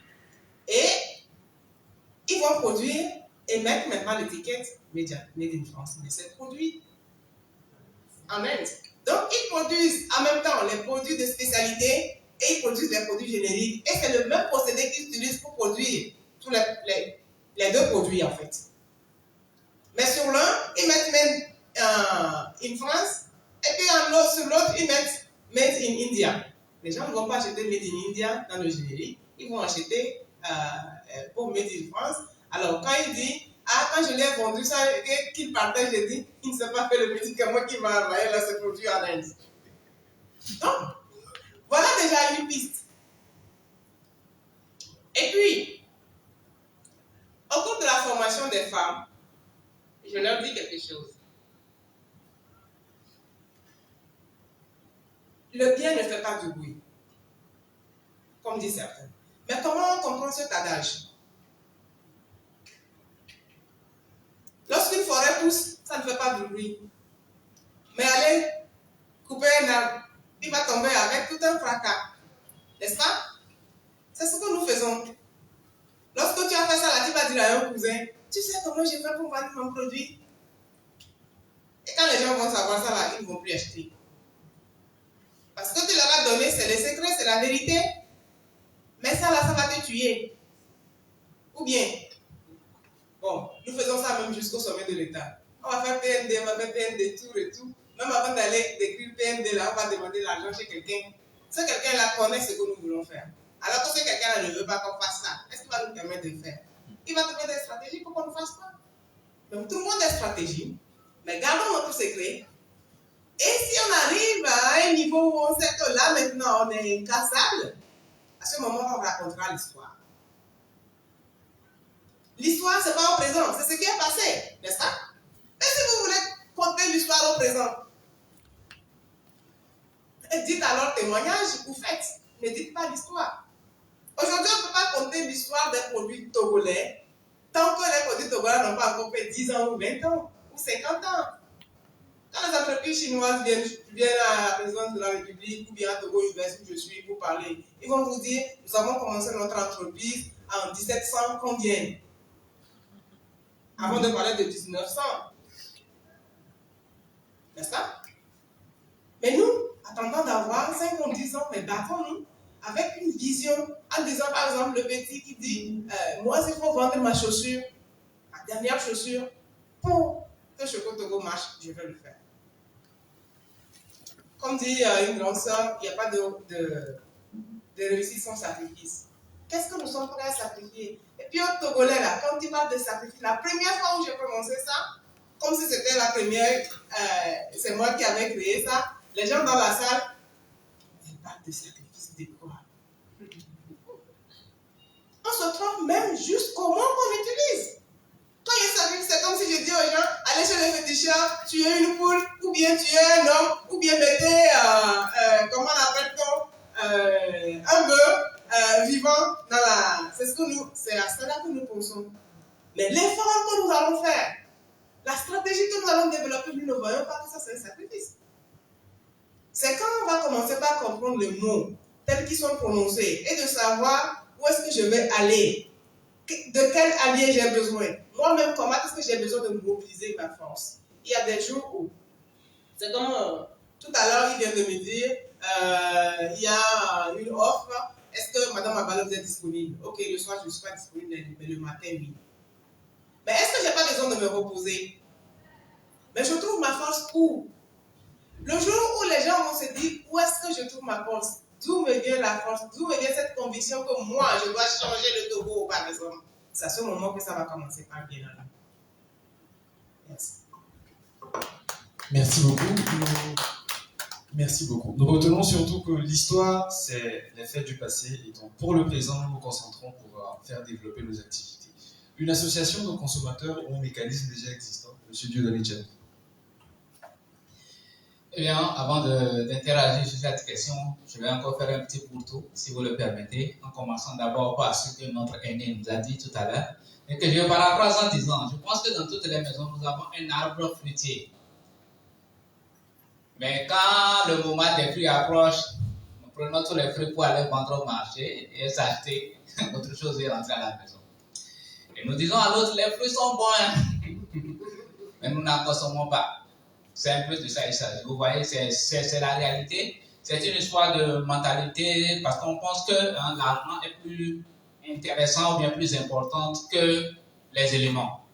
Mais je vous mets au défi, je vous mets 1 milliard dans la chambre, je ferme la porte, vous allez mourir après 1 mois. Parce que vous n'êtes pas des moutons pour brouter du papier.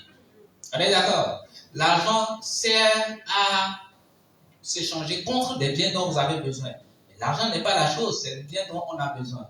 Autrement dit, si tout le monde avait l'argent et que personne ne veut produire, eh bien on aura tous l'argent, mais on aura du mal en fait. Vous savez, quand vous avez les moments de pénurie et que vous cherchez véritablement quelque chose à acheter, vous avez l'argent. Moi, un jour, je vous raconte cette histoire, j'avais 10 000 francs à la poche, j'ai marché sur pratiquement plus de 15 km pour rentrer à la maison, j'avais de l'argent, mais tout simplement parce que personne n'avait de monnaie. Parce que si je prenais le taxi à 300 francs, ce serait difficile pour le chauffeur. Personne ne voulait me prendre, pourtant j'étais riche à cette époque. Ah mais si, parce qu'on a demandé à quelqu'un à quel moment vous sentez que vous étiez riche. À quel moment vous pensez que vous êtes riche en fait? Quelqu'un a dit à partir de 50 000, bah, je suis déjà dans les airs. L'autre dit, avec déjà 10 000, mon esprit est troublé. J'ai peur de perdre mon héritage, je ne veux plus mourir. Parce que pour le dire, c'est un héritage. Il ne faut pas qu'il quitte ça, il ne faut pas qu'il laisse ça, il faut qu'il bouffe. Donc c'est un peu ça. L'argent est tellement très important pour nous qu'on oublie qu'à côté, il y a l'essentiel. Et donc, du coup, en parlant de coopératives de consommateurs, quelque part, vous savez, il y a des stimulations, des débuts de coopératives qui se forment, sauf qu'ils ne prennent pas le terme coopérative. Ils sont des initiatives de groupage d'achats. Vous allez voir des gens qui groupent leurs achats pour faire des achats peut-être en Chine ou tout ça. Il y a ces initiatives pêle-mêle qui se créent, sauf qu'ils n'ont pas intégré les dimensions importantes de la coopérative, parce que toujours c'est porté par un individu qui en fait une activité commerciale à lui-même, qui en profite, et les bénéfices ne sont pas d'une certaine manière répartis entre les membres. Il pense qu'à lui en fait, et en réalité il ne peut pas profiter tous les membres.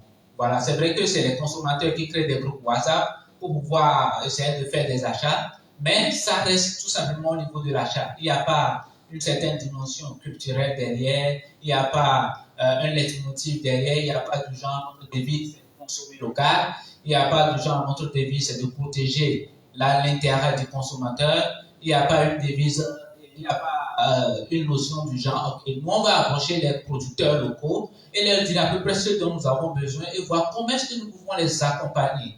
Vous savez, dans le domaine de l'informatique, il y a des gens qu'on appelle des bêta-testeurs. C'est-à-dire que c'est des gens qui mettent leur temps pour tester votre application, pour s'assurer que tout va bien, avant que vous ne commenciez par l'étendre en réalité. Vous voyez? Et donc, pour un producteur local qui fait de la production, c'est de lui demander, par exemple, donnez-nous votre produit à consommer gratuitement et après on va vous donner des amis. Et c'est vrai que c'est intéressant, mais ce n'est pas évident pour le jeune entrepreneur. Et donc, une société coopérative qui mettrait une partie de ses bénéfices à côté pour les consommateurs, envie d'être positionnés comme des tests, d'accompagner les producteurs pour des tests de ce genre, où ils achètent la production avec de l'argent pour accompagner l'entrepreneur, mais c'est dans le but de tester et de lui donner leur avis. Là, à ma connaissance, il n'y en a pas encore. Ou du moins, je n'ai pas vraiment connaissance. Peut-être que ça existe, mais cela ne nous empêche pas quelque part de le créer ou de le mettre sur place. Quelque part, une seule société coopérative de consommateurs, ce n'est pas une évidence. Parce qu'il faut qu'il y en a plusieurs. Il faut, par exemple, ils peuvent aussi se segmenter, genre dans le monde agricole, je ne sais pas, voilà, dans le monde des services, dans le monde des finances et tout ça. Et une société coopérative qui consomme l'argent peut, par exemple, faire un contre-poids contre les banques commerciales qui, à la limite, entre griffes, ne font pas ce que nous faisons. Parce que devant, il n'y a pas de coopérative en ce sens-là. Et quelque part, on dira qu'il y a l'association togolaise des consommateurs, mais ils ne sont pas encore une coopérative, c'est une association. Donc, il y a tout ça. Aujourd'hui, je ne peux pas vous donner des exemples, mais en interne, il y a des petites simulations qui sont en train d'être mises en place. Peut-être plus tard, on peut avoir des structures coopératives qui sont donc véritablement installées, que nous allons en faire la consommation. Mais s'il faut le créer, je pense que chacun, dans son coin déjà, peut commencer par créer un groupement de consommateurs et l'ensemble des groupements des consommateurs formeront plus tard une coopérative. Et pour revenir sur la question du storytelling, c'est-à-dire comment raconter une histoire, moi je vous donnerai tout simplement une petite astuce. C'est vrai, une histoire, c'est ce qui s'est passé. Ou bien on dit souvent l'histoire, retenons l'histoire, c'est la vie des hommes du passé. Ça, on vous a appris au Seigneur de Dieu. J'ai toujours bonne mémoire, en tout cas, même si ma tête est pratiquement chaude. Et ça, c'est après 14 années d'expérience en entrepreneuriat. Ce n'est pas une évidence quand même d'entreprendre au Togo. On est d'accord? Chapeau à vous les entrepreneurs en tout cas. Donc, je disais que oui, effectivement, le storytelling, vous pouvez la raconter, mais quand vous êtes débutant, ne vous concentrez pas sur l'entreprise, concentrez-vous sur vous-même, votre histoire. Pourquoi vous vous êtes engagé sur ce secteur? Pourquoi est-ce que vous l'avez fait?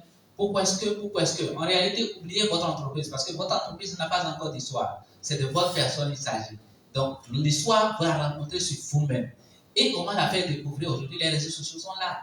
Vous devez nous donner la raison d'être de pourquoi est-ce que vous vous êtes engagé dans la livraison.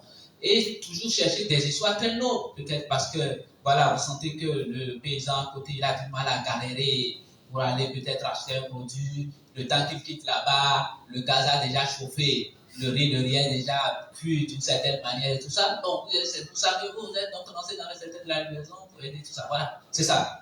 Ensuite, plus tard, vous raconterez l'histoire de votre entreprise. Mais pour l'instant, votre personnalité, c'est ça qui va séduire les consommateurs.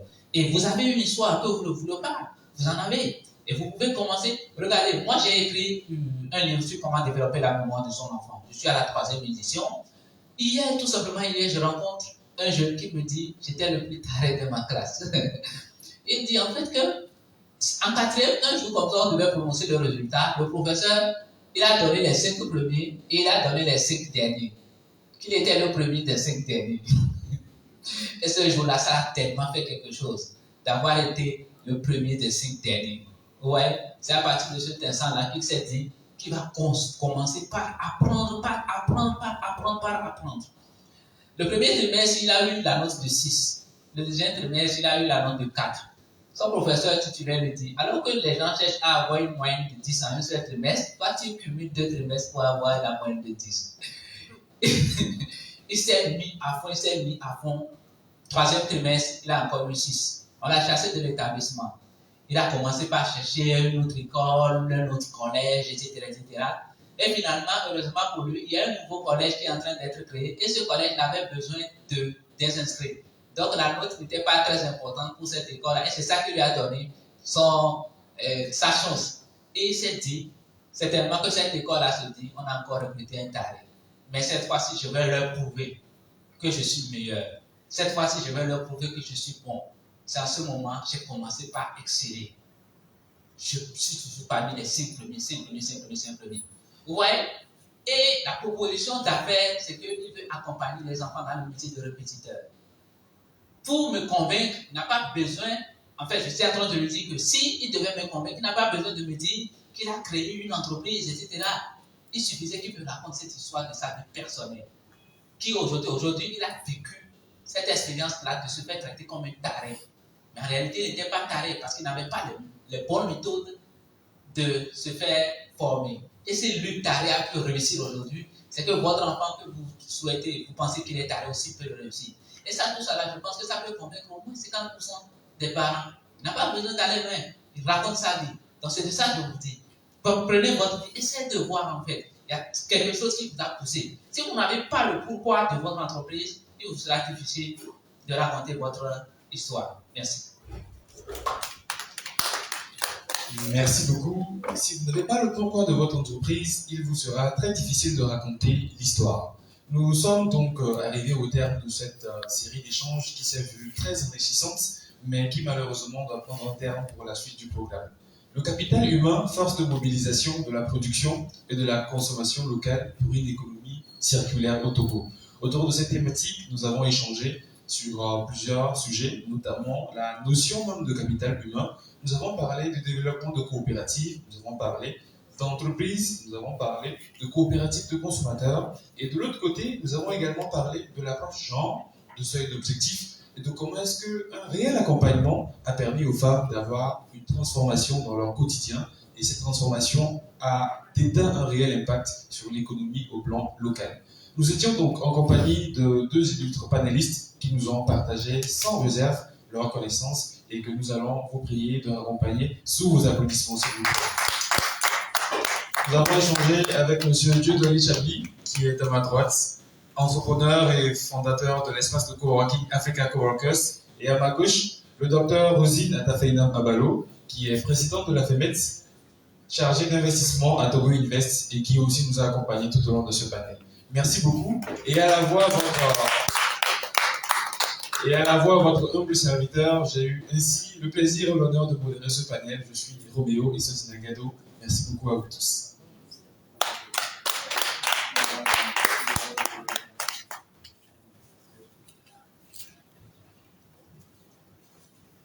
Nous rappelons entre-temps que le programme se poursuit. Nous allons rapidement, sur le temps d'installer le formateur suivant, passer aux ateliers. Le premier atelier sera celui de M. Eli Lawson. Nous allons parler gestion fiscale des entreprises, de la production locale. Quels sont les avantages du Code général des impôts ignorés par les PME et PMI? Merci.